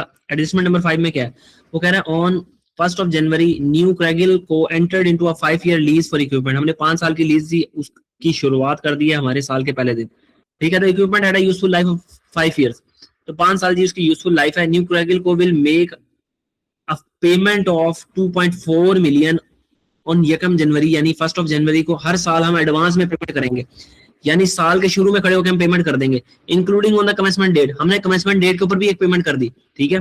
तो बस ये सिंपल सा आपका एक लीज का आपका सवाल है, ठीक है। और इसमें आप क्या कर रहे हो, एडवांस में पेमेंट कर रहे हो। आप सिंपली क्या कर रहे हो सर, एडवांस में पेमेंट कर रहे हो। Using the implicit rate in the rate is 13%। आपका इम्प्लिसिट रेट जो लीज के अंदर छुपा हुआ है, ठीक है, जिसके ऊपर रेंटल पे कर रहे हैं, वो 13%। The present value of the future lease payment after present value ने सर खुद निकाल के दे दी 7.13 मिलियन। अच्छा तो मसला क्या है, वो कह रहा है 2.4 million paid on 1 January 2001 was expensed, no other accounting entry was performed. Sir जो आपके 2.4 मिलियन की आपने पेमेंट की है ना, वो आपने सिंपल एक्सपेंस डेबिट कर दिया और कैश क्रेडिट कर दिया। हमने कहा ऐसा तो कभी भी नहीं होता सर। इस 2.5 मिलियन का उसने किया ये कि एक्सपेंस डेबिट 2.4 मिलियन से और कैश क्रेडिट। अच्छा हम क्या करते हैं, सबसे पहले थोड़ी सी रिवाइज कर लेते हैं। सर हम क्या बुक करते हैं, right of use of asset. Right of use of asset में हम तमाम पेमेंट्स लेते हैं जो हमने डेट ऑफ कमेंसमेंट, ठीक है, या उससे पहले भी है, डेट ऑफ इंसेप्शन से लेके आपकी लीज की जो टर्म है वहां तक जितनी भी पेमेंट्स है सारी की सारी उन सब की प्रेजेंट वैल्यू निकाल के हम कैपिटलाइज करते हैं right of use of asset के अंदर। तो हमने कहा कि सर हमारा right of use of asset कितना बनेगा, हमारी प्रेजेंट वैल्यू जो निकली हुई है वो है 7.139 और इस बार जो हमने रेंटल पे किया वो कितना 2.4 मिलियन का। तो ये टोटल कितना बनता है जल्दी से बताओ बच्चों,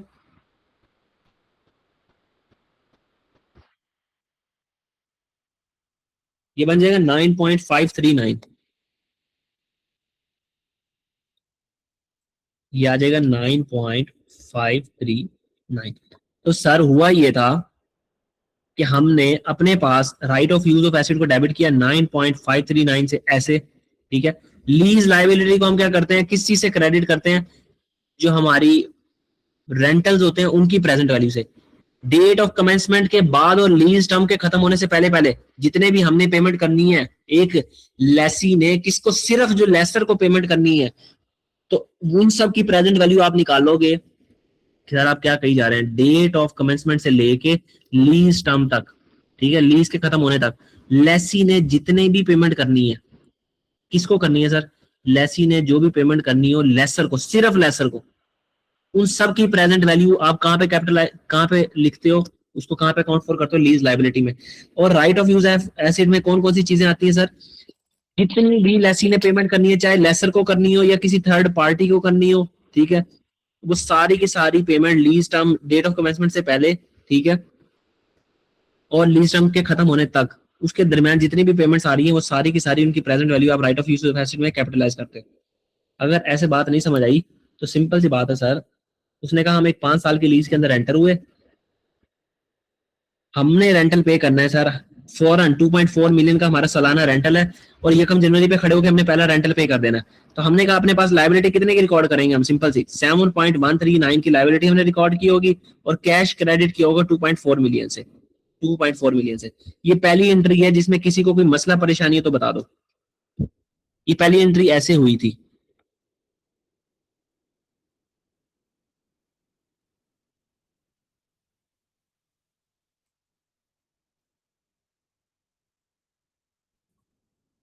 क्लियर है।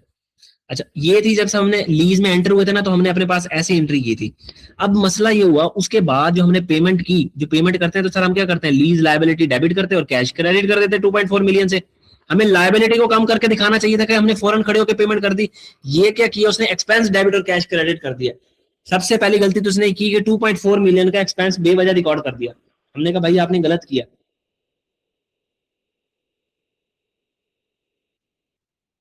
आपने इसको सिंपली क्या किया, गलत।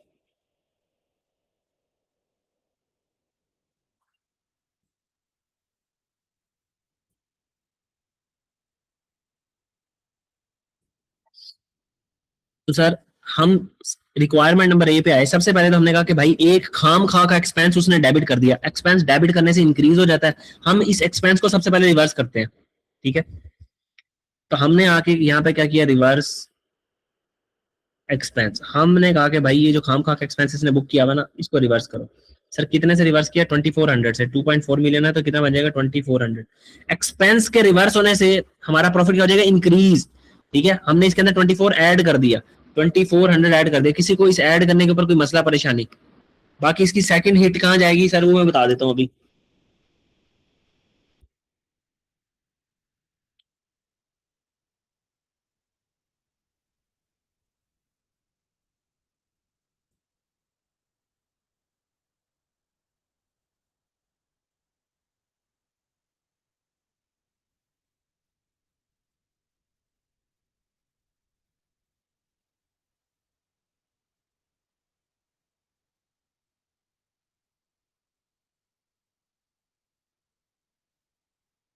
चलो जी, इसकी सेकंड हिट देख लेते हैं। अच्छा सर, ये तो उसने जो गलती की थी ना, हमने उसको रिवर्स कर दिया। अब आप ये बताएं सर, सही क्या करना है, हमने करना क्या सही? अच्छा ये याद रख लेना, right of use of acid तुम्हारा डेबिट हुआ है कितने पे, 9.539 पे। इसी right of use of acid को हमने डेप्रिशिएट करना है। अच्छा सबसे पहले तो इसकी डेप्रिसिएशन रिकॉर्ड कर लेते हैं, बाद में लाइबिलिटी को देख लेंगे। हमने कहा हमारे पास right of use of asset जो है ना, वो रिकॉर्ड हुआ है कितने पे।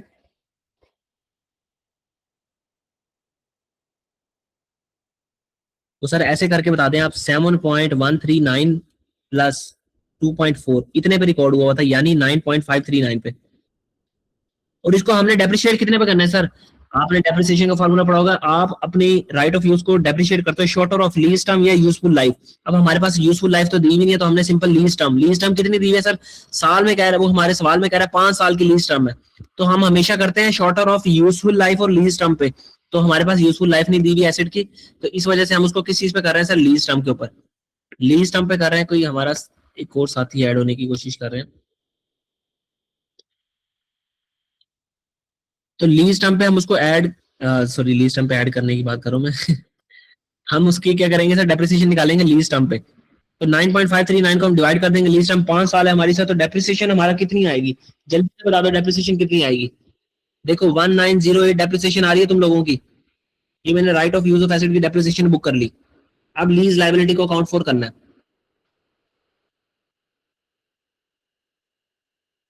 बच्चों जल्दी से बताओ, वैल्यू सही आई है? चलो शाबाश शाबाश। तो ये राइट ऑफ यूज हमारे पास ये आ गया 1908। सर डेप्रिसिएशन आपने रिकॉर्ड की, राइट ऑफ यूज की, जैसे आपने बाकी डेप्रिसिएशन रिकॉर्ड की थी उससे तो आपका प्रॉफिट कम हो गया था, तो यहाँ भी आप डेप्रिसिएशन रिकॉर्ड करो आके। हमने यहाँ क्या किया, प्रॉफिट के नीचे, क्योंकि राइट जो हमने एक्सपेंस बुक किया उससे प्रॉफिट क्या हो जाएगा, कम। तो हमने कहा right of use of asset की depreciation, right of use of asset की डेप्रिसिएशन, और वो सर वो कितनी है हमारे पास सवाल में दी हुई है। हमने कहा वो हमने ऐसे निकाली है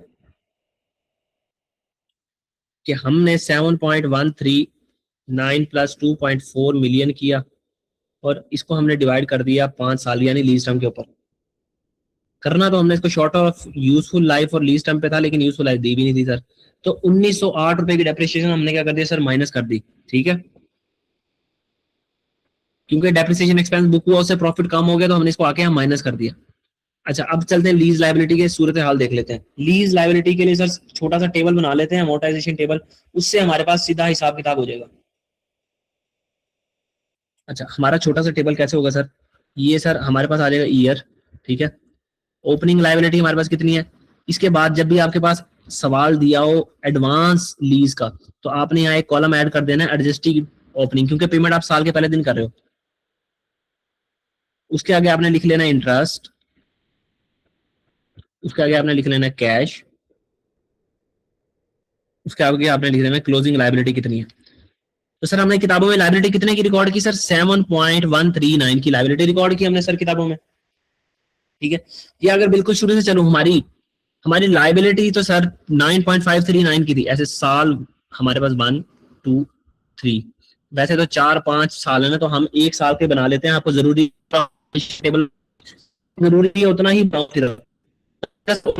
हमारे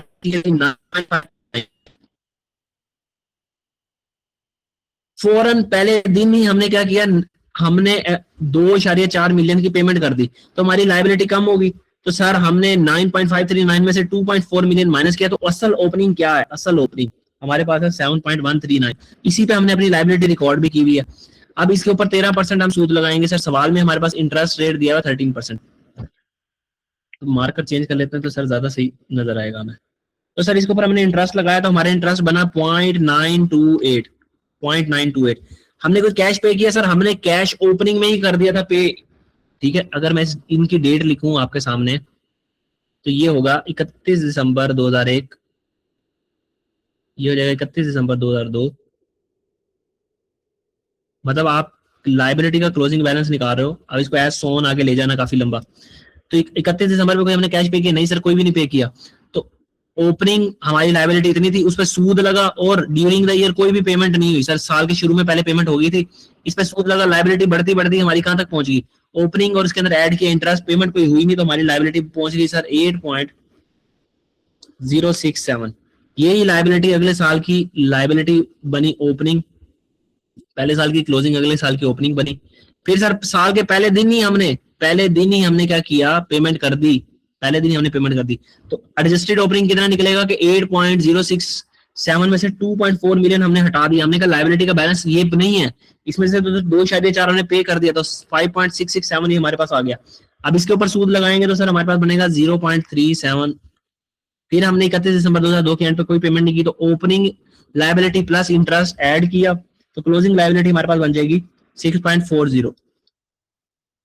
किसी को ये मसला, अब इसको एक्सटेंड करते जाना और आपके पास क्या आ जाएगा सर, सिंपली जीरो बैलेंस आ जाएगा।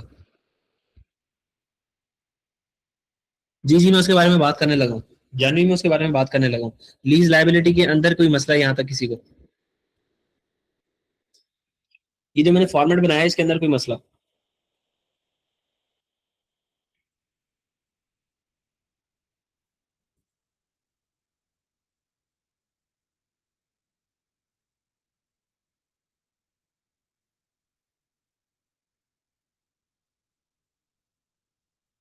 बाकी बच्चों आप भी बता दो अगर किसी को कोई मसला है तो, नहीं तो फिर मैं इसके बाद करंट और नॉन करंट की बाइफर्केशन बताने लगूँ।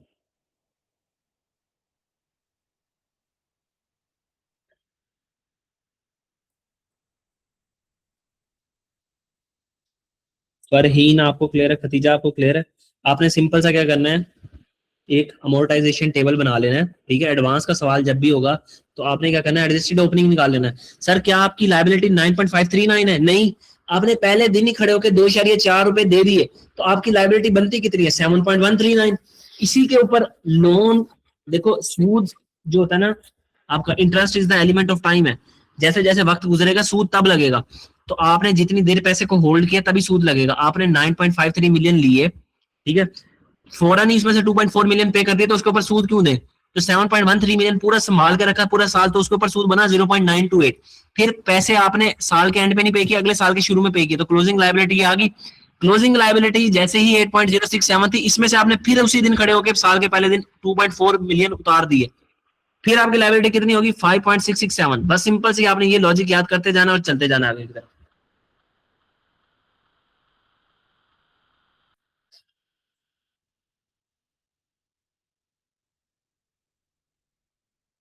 फिर से रिपीट कर दूं, मैंने कहा कि आपके पास अगर एडवांस रेंटल का सवाल हो तो आपने क्या करना है, ईयर लिखना है, ओपनिंग लायबिलिटी, एक नई चीज ऐड हो जाएगी जो आपकी कभी नहीं ऐड हुई, वो है एडजस्टेड ओपनिंग। ठीक है, आपने ओपनिंग लायबिलिटी जो है आपकी 9.53 मिलियन, ये आपकी लायबिलिटी नहीं है, सही लायबिलिटी। ठीक है, आपकी लायबिलिटी सर अभी इस 9.53 मिलियन में से आपने अभी फौरन खड़े होकर 7.13 मिलियन जो है कैसे निकला? आपने फौरन खड़े होकर 2.4 मिलियन दे दिया साल के पहले दिन। तो ये जो दे दिया उसको तो हटा दो, वो तो लायबिलिटी है ही नहीं। तो हमने क्या किया, इसमें से 2.4 मिलियन हटा दिया, बाकी कितना बचा हमारे पास सर? ये आपकी लायबिलिटी। ये वो पैसे हैं जो आप पूरा साल आपने होल्ड करके रखे, इसके ऊपर आपने इंटरेस्ट कैलकुलेट किया 0.938 13% के हिसाब से। फिर साल के एंड में कोई कैश पेमेंट नहीं किया आपने, सॉरी, आपने कोई कैश पेमेंट नहीं की, तो सर आपका कैश आ गया जीरो।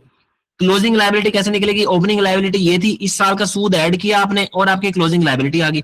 जो पहले साल की क्लोजिंग लायबिलिटी वो अगले साल की ओपनिंग लायबिलिटी बन गई। अगले साल हमने इसको कैरी फॉरवर्ड किया, सिंपल यहाँ के लिख दिया ये लायबिलिटी। फिर हमें याद आया कि साल के पहले दिन ही खड़े होकर हमने पेमेंट की है, तो हमने इसमें से 8.067 में से 2.4 हटा दिया। ये वो लायबिलिटी है जो पूरा साल हम लेकर चलेंगे। इसे पूरा साल होल्ड करके रखा, इसमें इंटरेस्ट को ऐड किया। पूरा आपके सामने फोन का टेबल बना ही देता हूँ ताकि आप लोगों को समझ आ जाए कि हुआ क्या। ठीक है, अच्छा, तीसरे साल में ये हुआ कि सर 6.04,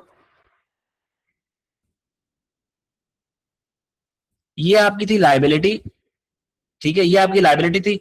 अब इसमें से आपने फौरन उसी टाइम 2.4 मिलियन आपने तीसरे साल के शुरू में खड़े होकर दे दिए, तो आपके पास लायबिलिटी कितनी होगी? 6.404 में से 2.4 मिलियन हटा दो, तो आपके पास लायबिलिटी बनेगी 4.004।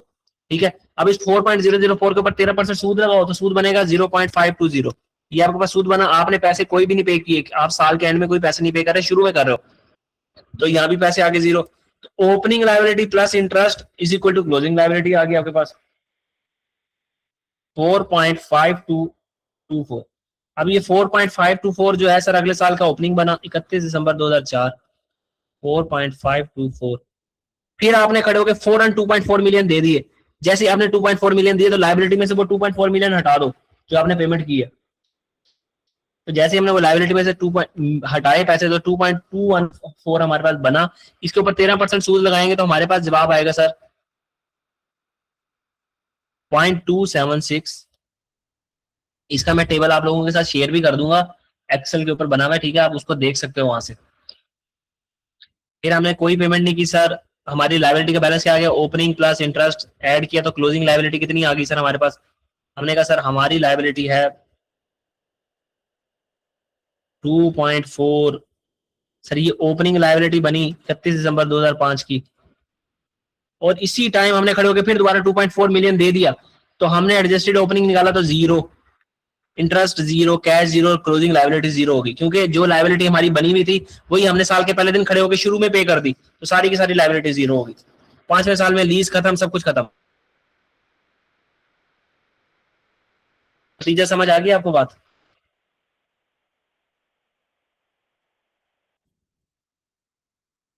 अच्छा, अब जो मेन इंपॉर्टेंट बात हमने यहाँ से सीखनी थी सर, ये जो लायबिलिटी आ रही है ना पहले साल के एंड पे, ये आपके पास 8.6। एग्जामिनर आपको चाहता है, एग्जामिनर आपसे ये चाहता है कि आप इस लायबिलिटी को ना टोटे टोटे कर दो। इसके दो टोटे करने हैं। लायबिलिटी आपको पता है, जो आपकी लायबिलिटीज होती है उनकी दो टर्म्स होती हैं, दो टाइप्स होती हैं, करंट लायबिलिटी होती है और नॉन करंट लायबिलिटी। ऐसी अमाउंट जो आपने 12 महीनों के अंदर अंदर पे करनी है वो आपकी करंट लायबिलिटी होती है, और जो 12 महीनों से ज्यादा में आपने पे करनी है, 12 महीने से ज्यादा पे करनी है, ठीक है, 12 महीने बाद पे करनी है, वो आपकी क्या, नॉन करंट लायबिलिटी। अब अपने आप से पूछो सर, ये आपके पास टोटल लायबिलिटी है 8.067, पहले साल के एंड के ऊपर खड़े होके 8.067, इसके दो टोटे करने हैं, एक करंट पोर्शन, एक नॉन करंट लायबिलिटी। अपने आप से पूछो, आपने एक साल के अंदर अंदर कितने पैसे देने हैं, जल्दी से बताओ, एक साल के अंदर अंदर कितने पैसे देने हैं, अगले 12 महीनों के अंदर क्या पैसे देने हैं आप लोगों ने, 2.4 मिलियन, शाबाश। अगले 12 महीनों में अगर आपने 2.4 मिलियन देना है तो ये आपका करंट पोर्शन आ गया, और अगर ये टोटल है इसमें से 2.4 आपका करंट है, तो नॉन करंट क्या होगा सर आपके पास, 5.667। तो सर ये आपकी लायबिलिटी के दो टोटे कर दिए हमने, ये करंट लायबिलिटी में चला जाएगा और वो नॉन करंट लायबिलिटी में चला जाएगा। किसी को कोई मसला परेशानी?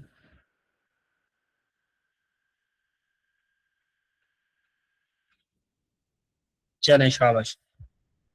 अच्छा, अब सर इस साल का जो इंटरेस्ट है, बस आपने वो नहीं भूल जाना, जिस बात में हम कहीं और निकल गए थे, लेकिन हमने एक चीज नहीं भूल जानी सर, वो ये है कि जो हमारा इस साल का इंटरेस्ट एक्सपेंस है 0.928, सर उसको हमने रिकॉर्ड कर लेना है, ठीक है। फाइनेंस कॉस्ट या लीज की जो एक्सपेंस है, उसने जो 2.4 मिलियन का लीज का एक्सपेंस बुक किया था सर, वो नहीं रिकॉर्ड करना, हमने अपना लीज का एक्सपेंस जो रिकॉर्ड करना है वो कितना है, 0.928।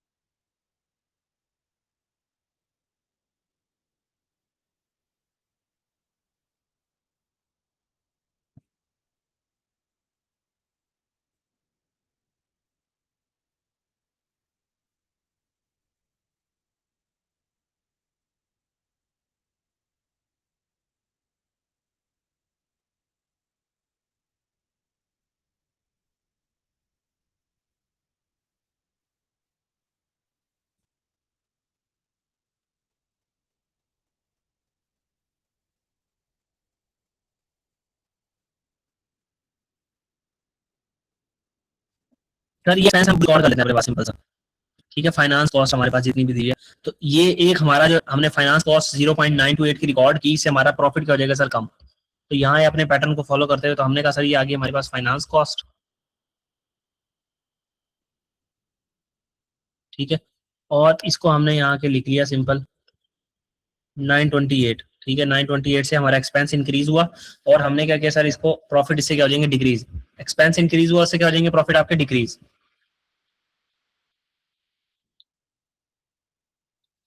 ओके, किसी किसी को मसला परेशानी यहाँ तक किसी? नहीं तो फिर अगली एडजस्टमेंट की तरफ चलते हैं। ये टेबल आप लोग इसकी तस्वीर ले लो यहाँ पे रोक के, जिसने इसकी पिक्चर लेनी है वो ले सकता है यहाँ तक रोक के। बस इसके बाद कुछ भी नहीं रह गया हमारे पास सर, कुछ भी नहीं रह गया। अब 2 मिनट की गेम है सवाल आपका। ये टेबल मैं आप लोगों के साथ शेयर भी कर दूंगा, तो बेशक किसी ने नहीं भी लेनी पिक्चर तो रहने दो, ग्रुप के अंदर मिल जाएगा आपको ये।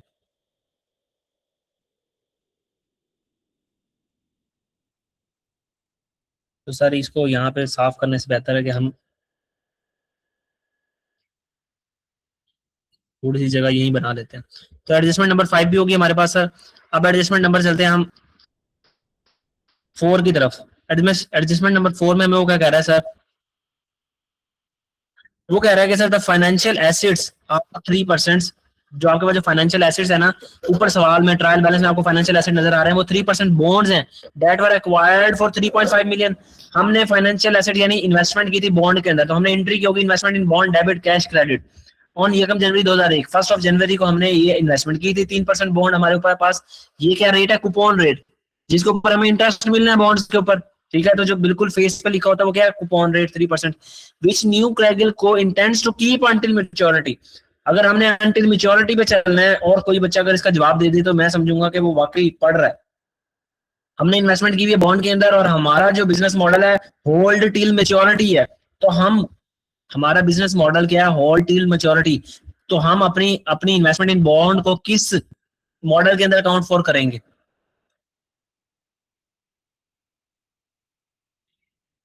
हमने इन्वेस्टमेंट इन बॉन्ड किया हुआ है खदीजा।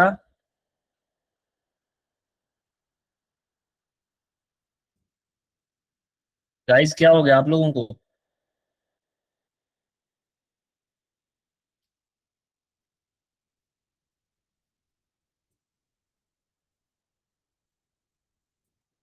इक्विटी कहाँ कहाँ लिखा बस ने इक्विटी है? Financial assets are 3%, bonds bonds.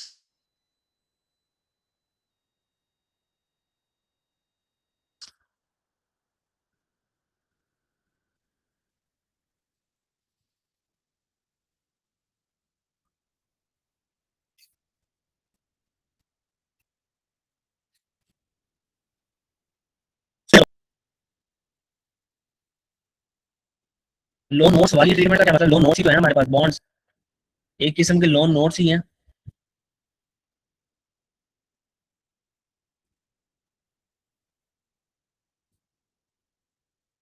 अगर तुम लोगों ने मुझसे पढ़ा हुआ है और उसके बाद भी तुम लोग ऐसी सी बोंगियां मार रहे हो। स्प्लिट अकाउंटिंग क्या बात है? क्या ये कन्वर्टेबल लोन?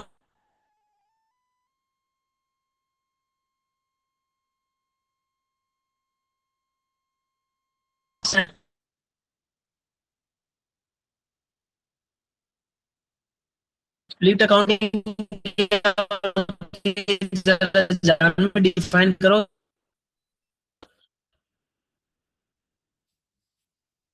अगर आप लोगों ने मुझसे पढ़ा हुआ है तो मैंने आपको बताया था कि जब भी आपने इन्वेस्टमेंट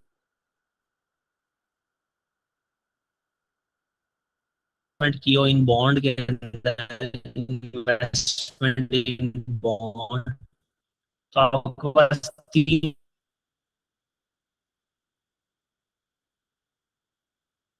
फॉल्ट आपने अमोर्टाइज कॉस्ट मॉडल नहीं लगाना है। आप लोग बोंगे हमारे स्प्लिट अकाउंटिंग करनी है और एफईटी ओसीआई मॉडल के ऊपर रखना है। एफईटी ओसीआई मॉडल पे कब रखते हैं हम सर? जब हमारा जब हमारा बिजनेस मॉडल क्या हो, होल्ड टू कलेक्ट और होल्ड टू सेल दोनों, और हमारे जो कैश फ्लो जो है वो एसपीपीआई हो।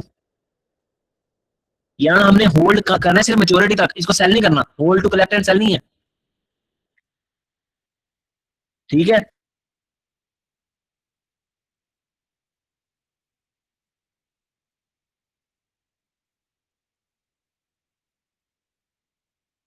हमारा मॉडल सिर्फ के पास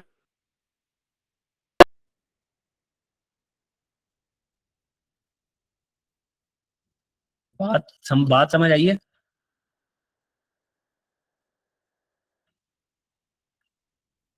जानवी ओसीआई में हम तब रखते हैं जब हमारा बिजनेस मॉडल हो hold to collect and sell. हमने अगर कोई इन्वेस्टमेंट की हुई है, इस नीयत से की हुई है, स्टैंडर्ड हमसे पूछता है तुमने किस किस नीयत से ये बॉन्ड खरीद रहे हो। साल के पहले दिन इनिशियल रिकग्निशन के ऊपर जब आप बॉन्ड खरीदने लगते हो, ठीक है, तब स्टैंडर्ड आपसे पूछता है आईएफआरएस 9 आगे बढ़ के, आप ये जो बॉन्ड खरीद रहे हो क्या मकसद है? क्या आप इसमें सूद भी कमाना चाहते हो और जब बॉन्ड की वैल्यू इंक्रीज हो जाएगी इसको बेच दोगे? हम कहते हैं हाँ जी, हम इस पे सूद भी कमाएंगे और अगर इसकी अच्छी कीमत मिलेगी तो बेच भी देंगे। तो वो स्टैंडर्ड कहता है आप इसको फेयर वैल्यू थ्रू ओसीआई के ऊपर रखो, क्योंकि ये आपकी क्या है, एक स्ट्रेटेजिक इन्वेस्टमेंट नहीं है। ये स्ट्रेटेजिक इन्वेस्टमेंट है, आप किसी भी टाइम बेच भी सकते हो लेकिन आप ट्रेडिंग के लिए भी रख रहे हो उसको।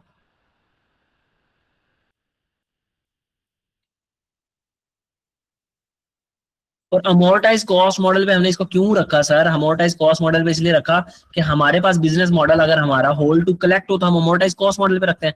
हमने बॉन्ड इसलिए लिया कि हम सिर्फ सूद खाते रहे, तो हमने इसको एक स्ट्रेटेजिक इन्वेस्टमेंट के तौर पर रखा हुआ है, लॉन्ग टर्म इन्वेस्टमेंट के तौर पर रखा हुआ है। हमने इसको बेचने का हमारा कोई वो नहीं है हमारा, आप कह सकते हो कोई इंटेंशन नहीं है हमारी बेचने की। तो अमोर्टाइज कॉस्ट मॉडल पे अगर हम इसको बेचना भी चाहते हो और इसे सूद भी कमाना चाहते हो तो हम क्या करेंगे, ओसीआई के इसकी जो फेयर वैल्यू के गेन आ रहे होंगे, ऊपर नीचे इसकी फेयर वैल्यू जा रही होगी मार्केट वैल्यू, उसको चेंजेस को अकाउंट फॉर करेंगे क्योंकि हम इसको बेचना भी चाहते हैं और इससे सूद भी कमाना चाहते हैं। और अगर हम सिर्फ इसको बेचने की नीयत से लेते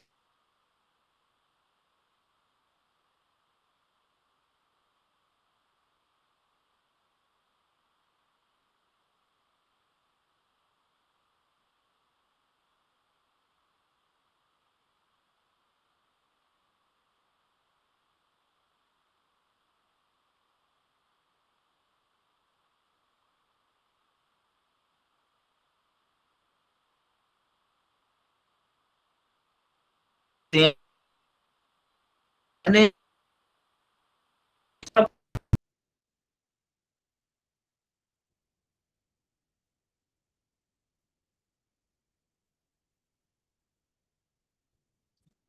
जी जानवी, आपको क्लियर हुआ है जो मैंने सब कुछ कहा है? मेरी आवाज आ रही है आप लोगों को? आज एक तो इंटरनेट ने बहुत इशू किया हुआ है। जल्दी से बता दो।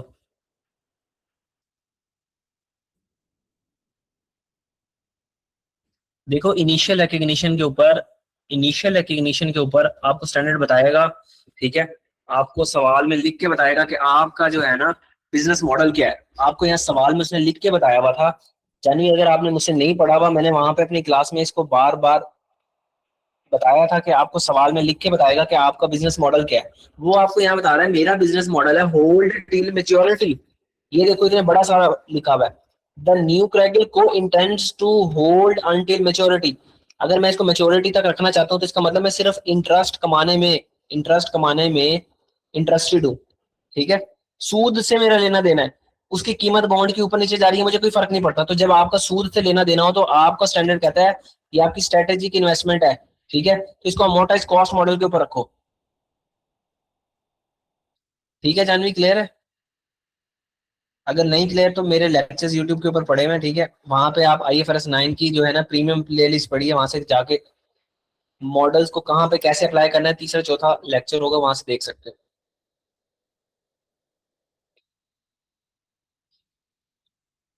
तो सर इसको अमोर्टाइज कॉस्ट मॉडल के ऊपर हमें रखना है, और अमोर्टाइज कॉस्ट मॉडल में हम ट्रांजैक्शन कॉस्ट को कैपिटलाइज करते हैं।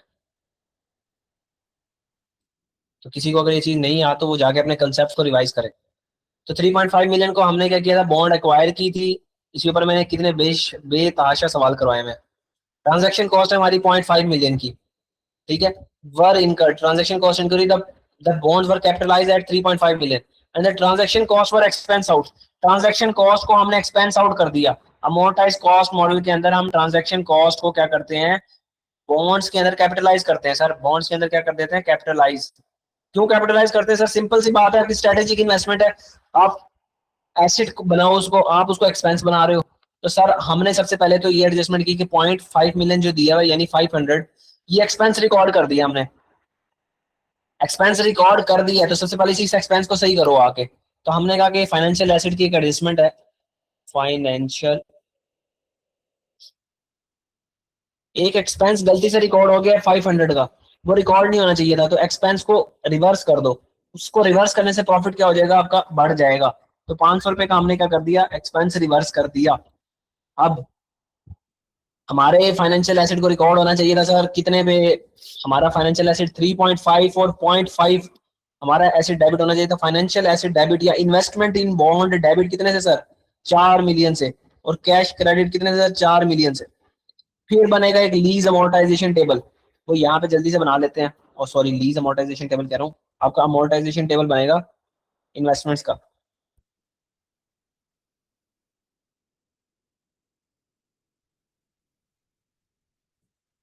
सर इसको जल्दी जल्दी रेस कर लेते हैं, 1 साल का हमारे लिए रेलिवेंट है।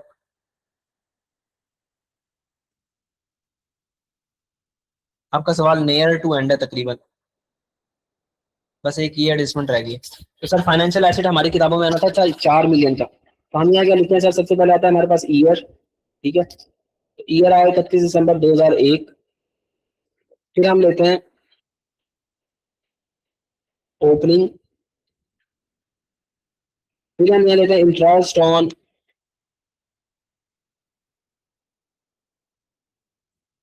इंटरेस्ट लेते हैं सर। इंटरेस्ट किस चीज के ऊपर sir, effective rate. Interest book करते हैं इफेक्टिव रेट के ऊपर। और यहाँ हम कैश रिसीव करते हैं कूपन रेट के ऊपर। फिर हमारे पास क्या रहता है sir, closing closing balance. Opening balance कितने का, 4 मिलियन का, 4 मिलियन का। इसके ऊपर इंटरेस्ट बुक करना है हमने effective rate, interest income book करनी है कितने से, 7%। इफेक्टिव रेट ऑफ इंटरेस्ट है 7%। तो सर 4 का 7%, जल्दी से बताओ कितनी बनती है वैल्यू, जल्दी से बता दो।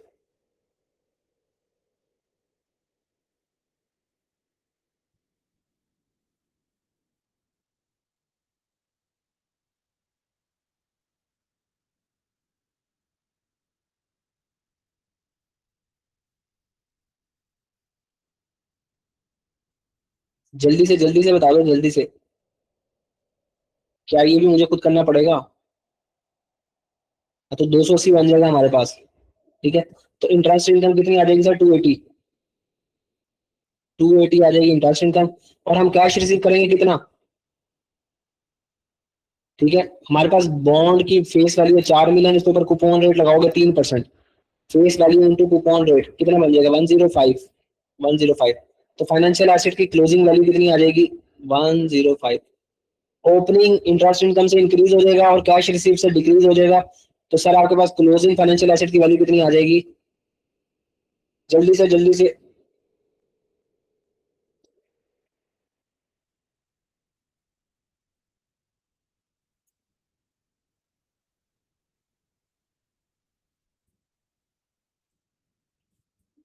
भाइयों मुझे क्लोजिंग क्लोजिंग एसेट बता दो कितना बनता है।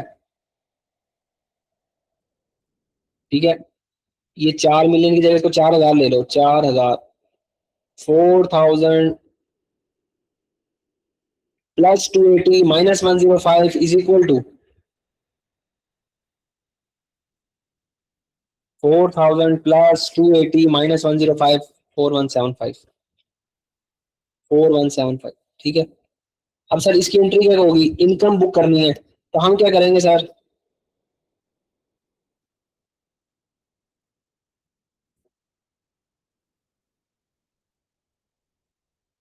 इसकी एंट्री करेंगे financial asset debit. Income record करो अपने पास। फाइनेंशियल एसेट डेबिट 280 से।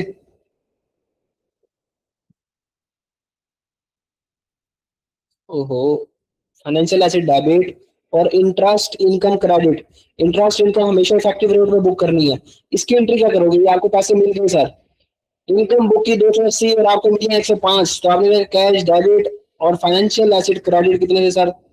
208 से, सॉरी 105 से। आप इनकी कंबाइन एंट्री नहीं कर सकते थे? कंबाइन एंट्री कैसे करते सर? सिंपल सी बात है, फाइनेंशियल एसेट डेबिट हुआ 280 से और क्रेडिट हुआ 105 से, तो कितने से डेबिट हुआ? ठीक है, बाकी इंटरेस्ट इनकम बैलेंसिंग फिगर ले लेते और कैश। आप इसकी एंट्री कैसे करते हैं कि फाइनेंशियल एसेट डेबिट कैश कितना मिला आप लोगों को? कैश मिला 105। कैश डेबिट इंटरेस्ट इनकम कितनी है?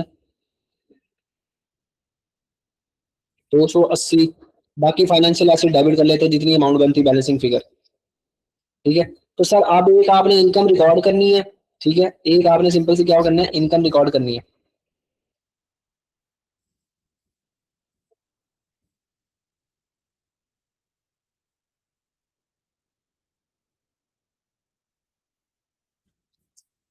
अच्छा, अब आखिरी लाइन इसकी पढ़ लेते हैं। उसने कहा सर न्यू क्रैगन को received the annual receipt of 1,05,000। हमने कहा हमारी भी यही बनती है, कूपन रेट के हिसाब से 1,5 ही बनती है। ऑन 31 दिसंबर 2001, इसको 31 दिसंबर 2001 के ऊपर मिलती है और रिकॉग्नाइज्ड दिस एज इनकम, उसने इनकम के तौर पर रिकॉर्ड कर लिया है।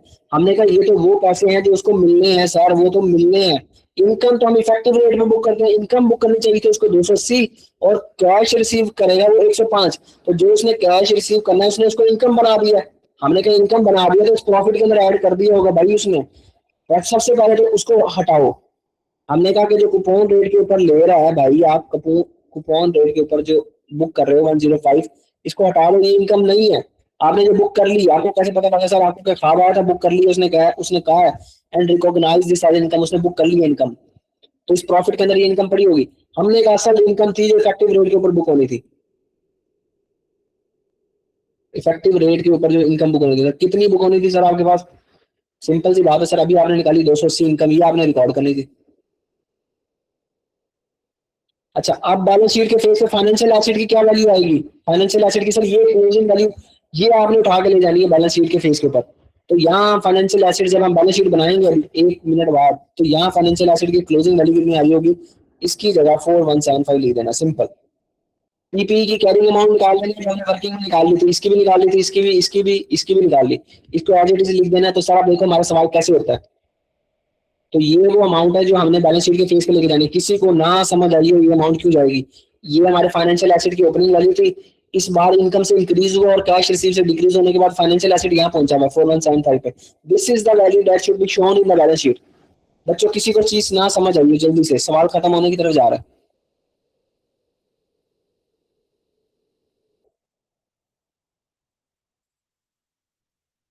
ओके ठीक है।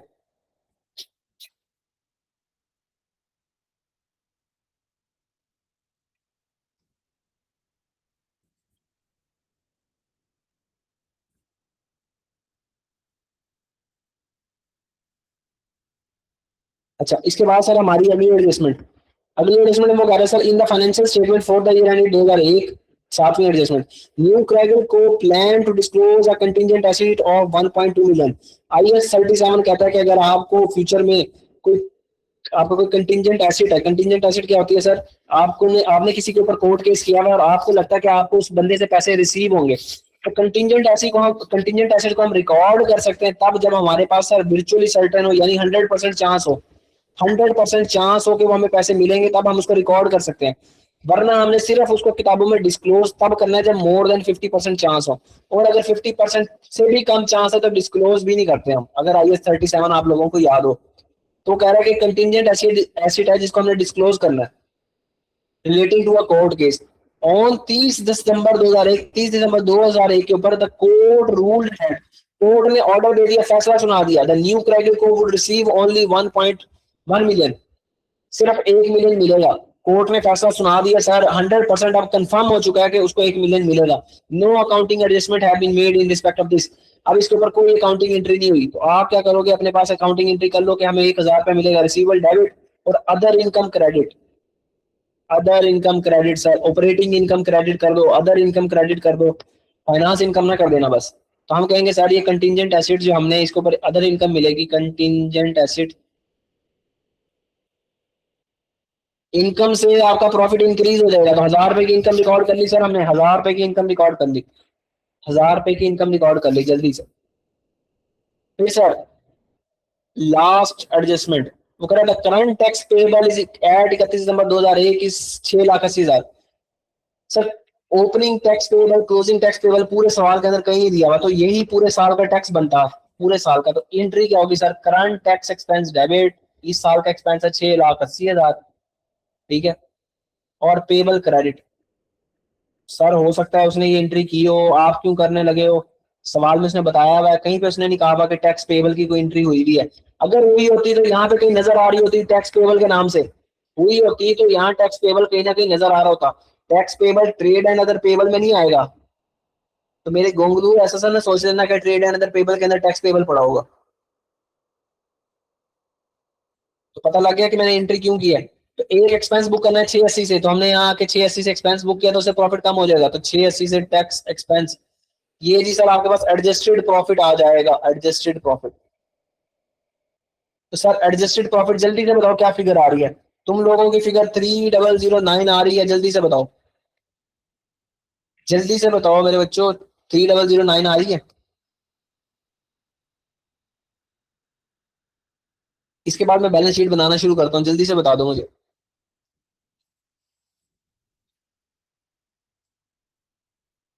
ये सब कुछ सब्ट्रैक्ट प्लस करने के बाद 3009 आ रहा है।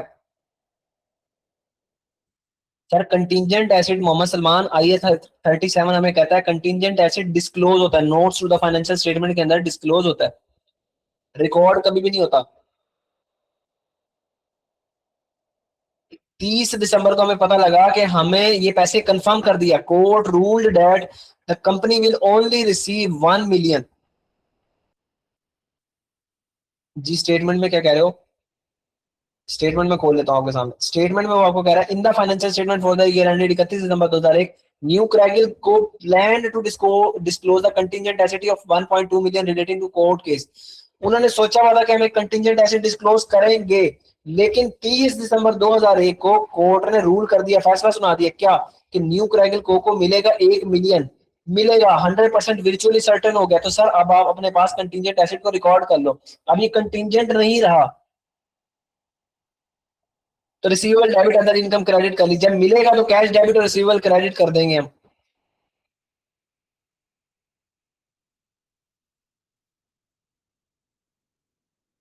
ठीक है, तो जब मिलेगा हम कैश डेबिट रिसीवेबल क्रेडिट कर देंगे। मुझे जल्दी से बताओ कि जवाब 3009 आ गया किसी का। कुछ चला रहा है आप लोगों में से उंगलियां? ओके ठीक है, अब हम बैलेंस शीट बनाने की तरफ चलें जल्दी से। यहाँ आके बैलेंस शीट बना लेते हैं हम। तो सर अब हम बैलेंस शीट बनाते हैं। हमने यहाँ से उठाया सर पीपी। पीपी की तो हमने कैरिंग अमाउंट निकाली हुई थी सर, तो हमने यहाँ के लिखा बैलेंस शीट।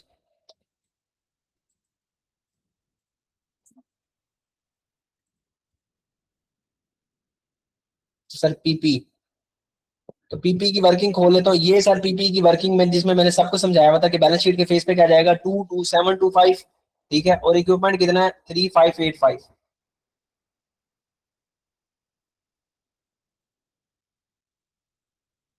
तो सर यहाँ आए, हमने लिख दिया 22725, और हमारे पास इक्विपमेंट कितना है, 3585। इसके अंदर हमने ऐड कर दिया 3585। इस पीपी की कैरिंग अमाउंट हम उठा कर ले गए सर 2310।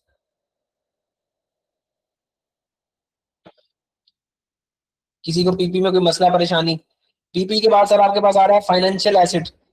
ठीक है, लेकिन फाइनेंशियल एसेट से पहले एक राइट ऑफ यूज आ रहा था sir, right of use of asset. Right of use of asset.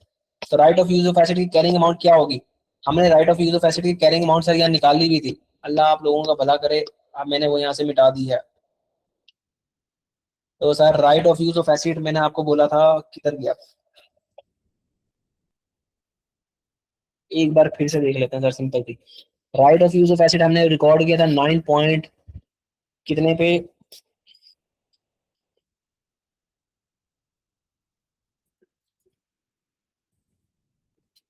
Sir ये right of use of asset की डेप्रिसिएशन आ रही है 1908। हमने रिकॉर्ड कितने पे किया था, 7.1432 प्लस 2.4। कितना बनता है जल्दी से बताना।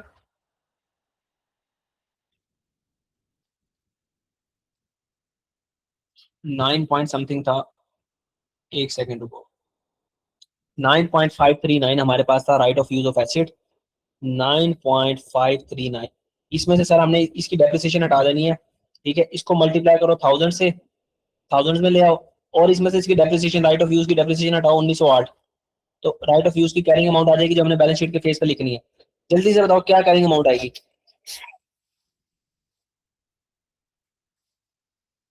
राइट ऑफ यूज की जल्दी से कैरिंग अमाउंट बताओ क्या आएगी डेप्रिसिएशन हटाने के बाद। ये तुम्हारे सामने लिखा हुआ है। 9.539 को 1000 से मल्टीप्लाई करके कन्वर्ट कर लेना 1000 में सबसे पहले, फिर उसके बाद 1908 हटाओ और कैरिंग अमाउंट बताओ जल्दी से।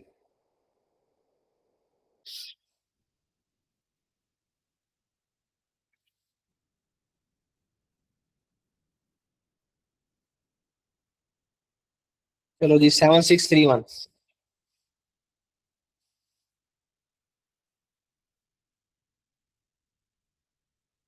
तो सर हम यहाँ आगे हमने राइट ऑफ यूज लिखा और हमने कहा 7631। 7631 हमने यहाँ पे लिख दिया। उसके बाद हमारे पास क्या आ रहा है सर, उसके बाद हमारे पास फाइनेंशियल एसेट आ रहा है। तो एफ ए लिख देते हैं फाइनेंशियल एसेट। फाइनेंशियल एसेट की कैरिंग अमाउंट कितनी आ रही है, अभी हमने सर सवाल के अंदर निकाली है। फाइनेंशियल एसेट की कैरिंग अमाउंट 4175। तो इसको हमने एज इट इज लिख दिया 4175। सर ये हमने लिख दिया। उसके बाद हमारे पास क्या आ रहा है सर, ट्रायल बैलेंस में चले जाएंगे बारी बारी। फिर हमारे पास इन्वेंट्री आ रही है 4640 की।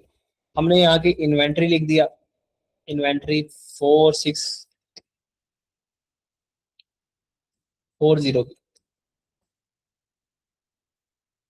सर उसके बाद आ रहा है हमारे पास ट्रेड एंड अदर रिसीवेबल्स, कितने का सर, 2810 का। तो हमने यहाँ पे लिख दिया सर ट्रेड रिसीवेबल्स, और वो कितना आ रहा है हमारे पास सर, वो आ रहा है 2810। 2810 प्लस, आपने भूल नहीं जाना, आपने अभी नीचे जाके एंट्री की है 1000 रुपए की, एक कंटीजेंट एसेट रिकॉर्ड किया है रिसीवेबल। तो अदर रिसीवेबल यहाँ आपने लिख देना है। ये ट्रेड रिसीवेबल नहीं है सर, आपका अदर रिसीवेबल है। ठीक है, तो 1000 रुपए का अदर रिसीवेबल भी हमने बुक कर लिया, यहाँ पे रिकॉर्ड कर दिया सर। ये हमारे पास टोटल आ गया एसिड साइड का। एसिड साइड का टोटल बनता है हमारे पास 46566। ठीक है, ये टोटल मैच करना चाहिए सर कैपिटल और लाइबिलिटी के टोटल से। अब कैपिटल और लाइबिलिटी का टोटल भी कर लेते हैं सर, यहाँ पे ले लेते हैं कैपिटल और लाइबिलिटी। अच्छा, अब हमारे पास सवाल में शेयर कैपिटल दिया हुआ है, इसके बाद हमारे पास दिया हुआ है सबसे पहले कैश एंड कैश इक्विवेलेंट, और वो दिया हुआ है क्रेडिट साइड पे, तो यानी ये हमारी लायबिलिटी है, तो ये करंट लायबिलिटी में चला जाएगा। अभी करंट लायबिलिटी लिखेंगे तो इसको ले लेंगे। अच्छा, रिटेन अर्निंग दी हुई है ओपनिंग। सबसे पहले उठाओ शेयर कैपिटल, 14,000 रुपए का शेयर कैपिटल। तो हमने 14,000 रुपए का शेयर कैपिटल उठाया, शेयर कैपिटल 14,000 का शेयर कैपिटल उठा लिया।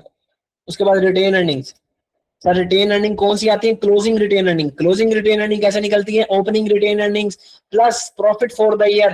प्रॉफिट कौन सा लेना है? जो एडजस्टमेंट करने के बाद आया है, minus dividend is equal to closing retained earning. किसी को अगर ये फार्मूला ना आता हो तो मुझसे पूछ ले, एक सेकंड आप लोगों के पास,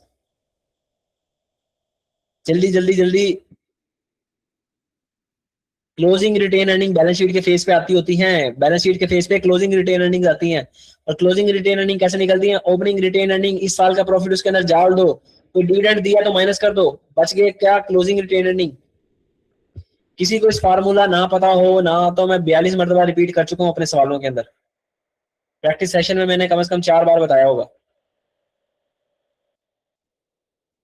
भाई जिंदा हो तो रिस्पॉन्स कर दो। जी खतीजा, सही जवाब बताया आपने, मैं बस यही पूछ रहा था फार्मूला आता है ना आप लोगों को। तो रिटेन अर्निंग कैसे होगी सर? हमारे पास रिटेन अर्निंग सवाल में कितनी दी हुई है? सवाल में दी हुई है 12,620। तो 12,620 हमने लिख दिया, 12,620। सर इस बार जो हमने प्रॉफिट कमाया कितना?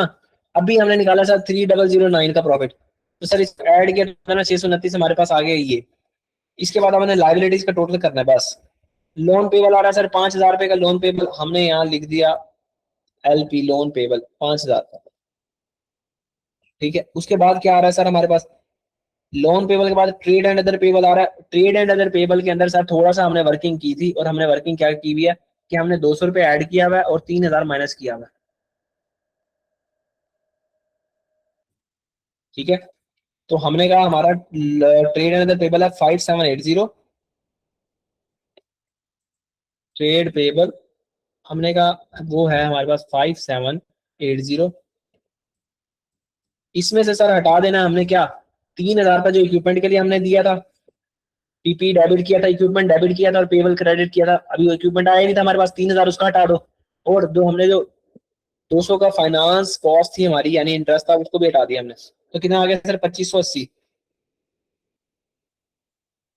तो सर इसको ऐड करना हमने फाइनेंस कॉस्ट को, पीपी को, यानी उसको इंक्रीज करना था हमने 200 से। ये आ गया 2,980। अच्छा, इसके बाद सर हमारे पास और कुछ दिया हुआ है, कैश एंड कैश इक्विवेलेंट दिया हुआ है सर आपके पास। तो हमने यहाँ लिख दिया cash and cash equivalent, liability में आ रहा है हमारा कैश एंड कैश इक्विवेलेंट। तो सर कितना आ रहा है सवाल के अंदर? हमारे पास सवाल में कैश एंड कैश इक्विवेलेंट आ रहा है 210। ठीक है, हमारे पास कितना आ रहा है सर? 210।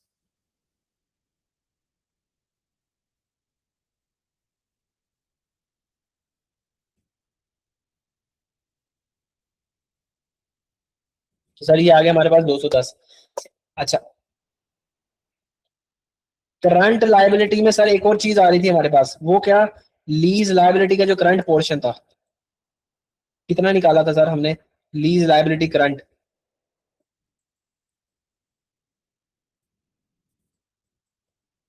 लीज लायबिलिटी जो करंट लायबिलिटी के तौर पे आई थी, सर कितनी आनी थी? वो 2,400 सर। और नॉन करंट लायबिलिटी जो थी लीज की, सर इसको एज इट इज कॉपी करते हैं यहाँ पे।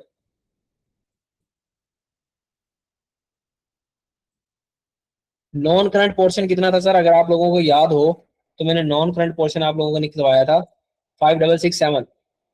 5,667 सर ये हो गया। अब हमारी एक एडजस्टमेंट थी टैक्स पेबल की, हमने एंट्री की थी टैक्स एक्सपेंस डेबिट और टैक्स पेबल क्रेडिट कितने से?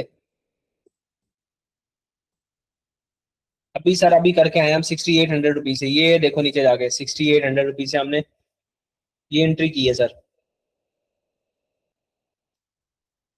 तो हमने यहाँ आए और हमने 6,800 से टैक्स पेबल रिकॉर्ड कर लिया। अब अगर हम इसका टोटल करें तो कितना बनता है सर? हमारा टोटल ज्यादा बन गया सर। कोई चीज ऐसी है जो हमने ज्यादा रिकॉर्ड कर दी है? लेट मी चेक अगेन, कोई ऐसी चीज है जो हमारी रह गई हो? सर कौन सी चीज है ऐसी जो हमारी रहती हो? हमने शेयर कैपिटल ले लिया सर, हमारी रिटेन अर्निंग्स भी हमने ले ली सर। उसके बाद हमारे पास सवाल में से देख लेते हैं,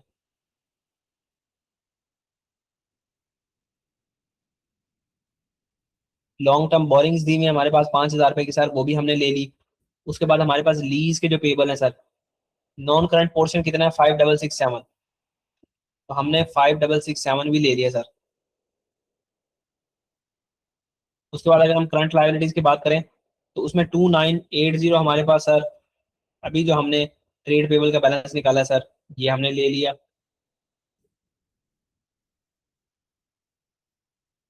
सर। 6800 का हमने ये लिया है, और हमारा जो टैक्स पेबल कितना है 680, तो सर हमने ज्यादा जीरो लगा दिया एक गलती से।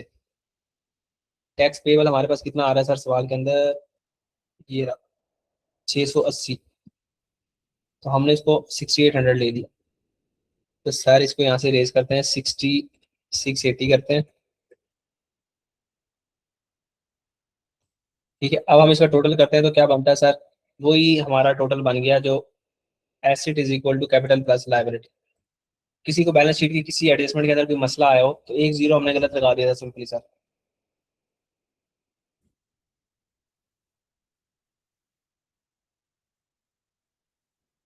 जी बच्चों, किसी को बैलेंस शीट की कोई एडजस्टमेंट में मसला आया हो? Thank you Khatija for correcting me.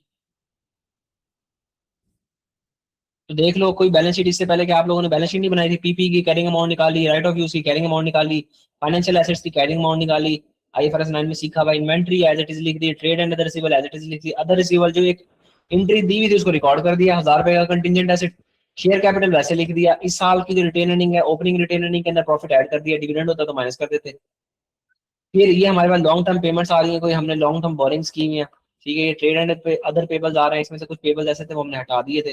Cash and cash equal liability में आ रहा है, ठीक है। लीज लायबिलिटी का करंट पोर्शन, जब भी लीज आए तो लीज लायबिलिटी का करंट और नॉन करंट पोर्शन में उसको तोड़ लेना, जो 12 महीनों के अंदर देना वो करंट, जो 12 महीनों के बाद देना वो नॉन करंट। टैक्स पेबल आ रहा था तो हमारी बैलेंस शीट बन गई। तो सर ये आपकी, अगर मैं आप लोगों को ट्रेड एंड अदर पेबल को दोबारा बताऊं, मैं ट्रेड एंड अदर पेबल को रिपीट कर देता हूँ।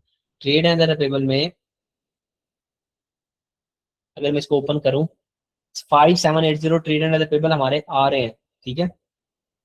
एज पर बैलेंस शीट जो हमारे ट्रेड एंड अदर पेबल आ रहे हैं, उसमें एक एडजस्टमेंट ये थी कि आपने एक इक्विपमेंट अभी ऑर्डर किया था, ऑर्डर करके आपने क्या किया था, एंट्री कर दी थी पीपी डेबिट 3000 से, और trade and other payable credit adjustment में जाके पढ़ लेना, उसमें लिखा हुआ है आपने अभी इक्विपमेंट सिर्फ ऑर्डर किया है।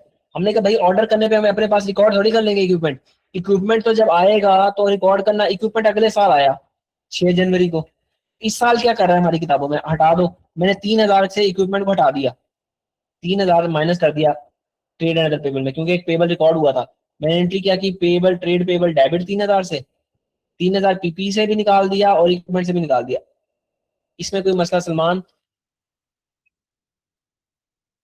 अगली नहीं तो फिर 200 के ऊपर बात करता हूँ।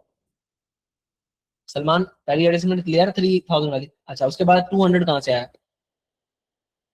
200 सर यहाँ से आया था हमारे पास कि ये जो हमारे पास लोन था,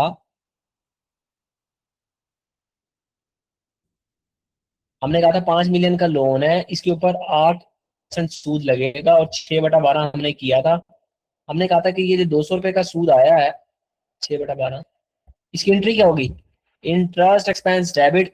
इंटरेस्ट एक्सपेंस नहीं डेबिट करना सर, आपने इसको प्रॉपर्टी प्लांट इक्विपमेंट में कैपिटलाइज करना है। IAS 23 अगर आपने पढ़ा है तो पीपी डेबिट और trade and other payable credit कर दिया हमने सर। तो 200 से पीपी हमने इंक्रीज कर दिया था और पेबल हमने भी इंक्रीज करना है। अब सर आपने पीपी इंक्रीज किया तो देखो ये 200 रुपए मैंने पीपी के अंदर ऐड किया हुआ, ये देखो ऐड किया हुआ कैपिटलाइज, पेबल में भी जाके ऐड कर देना। तो ये रहे सर पेबल, पेबल में मैंने 200 रुपए ऐड कर दिया, ये देखो पेबल में 200 रुपए ऐड कर दिया मैंने, तो मेरे पास पेबल आ गया। सलमान क्लियर है आपको? Why do we capitalise? Janhvi, अगर आपने IAS 23 बोरिंग कॉस्ट पढ़ा हुआ है तो बोरिंग कॉस्ट का स्टैंडर्ड हमें कहता है कि अगर आपने लोन लिया है, लोन, ठीक है, उसके ऊपर जो इंटरेस्ट है वो आपका एक्सपेंस ही होता है। नॉर्मल रूटीन के अंदर। लेकिन अगर आपने लोन स्पेसिफिकली किसी एसिड को, क्वालिफाइड एसिड को कंस्ट्रक्ट करने के लिए लिया है, तो उसके ऊपर आने वाला जो इंटरेस्ट है ना, वो आप एसिड की कॉस्ट के अंदर ऐड करोगे।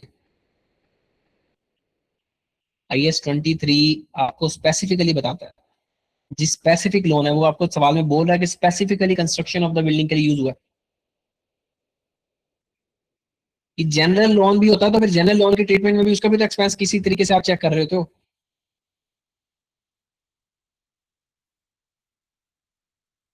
ओके बच्चों, फिर आज का प्रैक्टिस सेशन यहीं तक था। तो ये आप लोगों की किट का सबसे लेटेस्ट क्वेश्चन था, ठीक है, आप इसको देख सकते हो।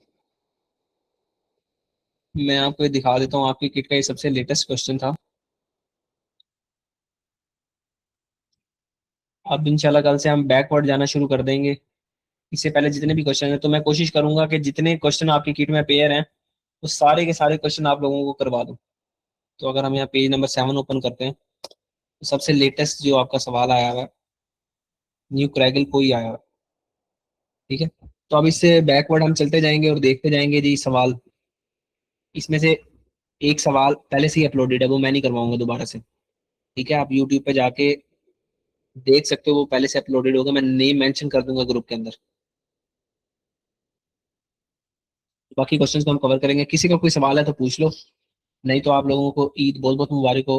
अच्छे से गोश्त खाओ, कुर्बानी करो और पढ़ो। कुछ दिन है, आपने ईद की वजह से टाइम वेस्ट नहीं करना। ये ईद तो आती जाती रहेगी।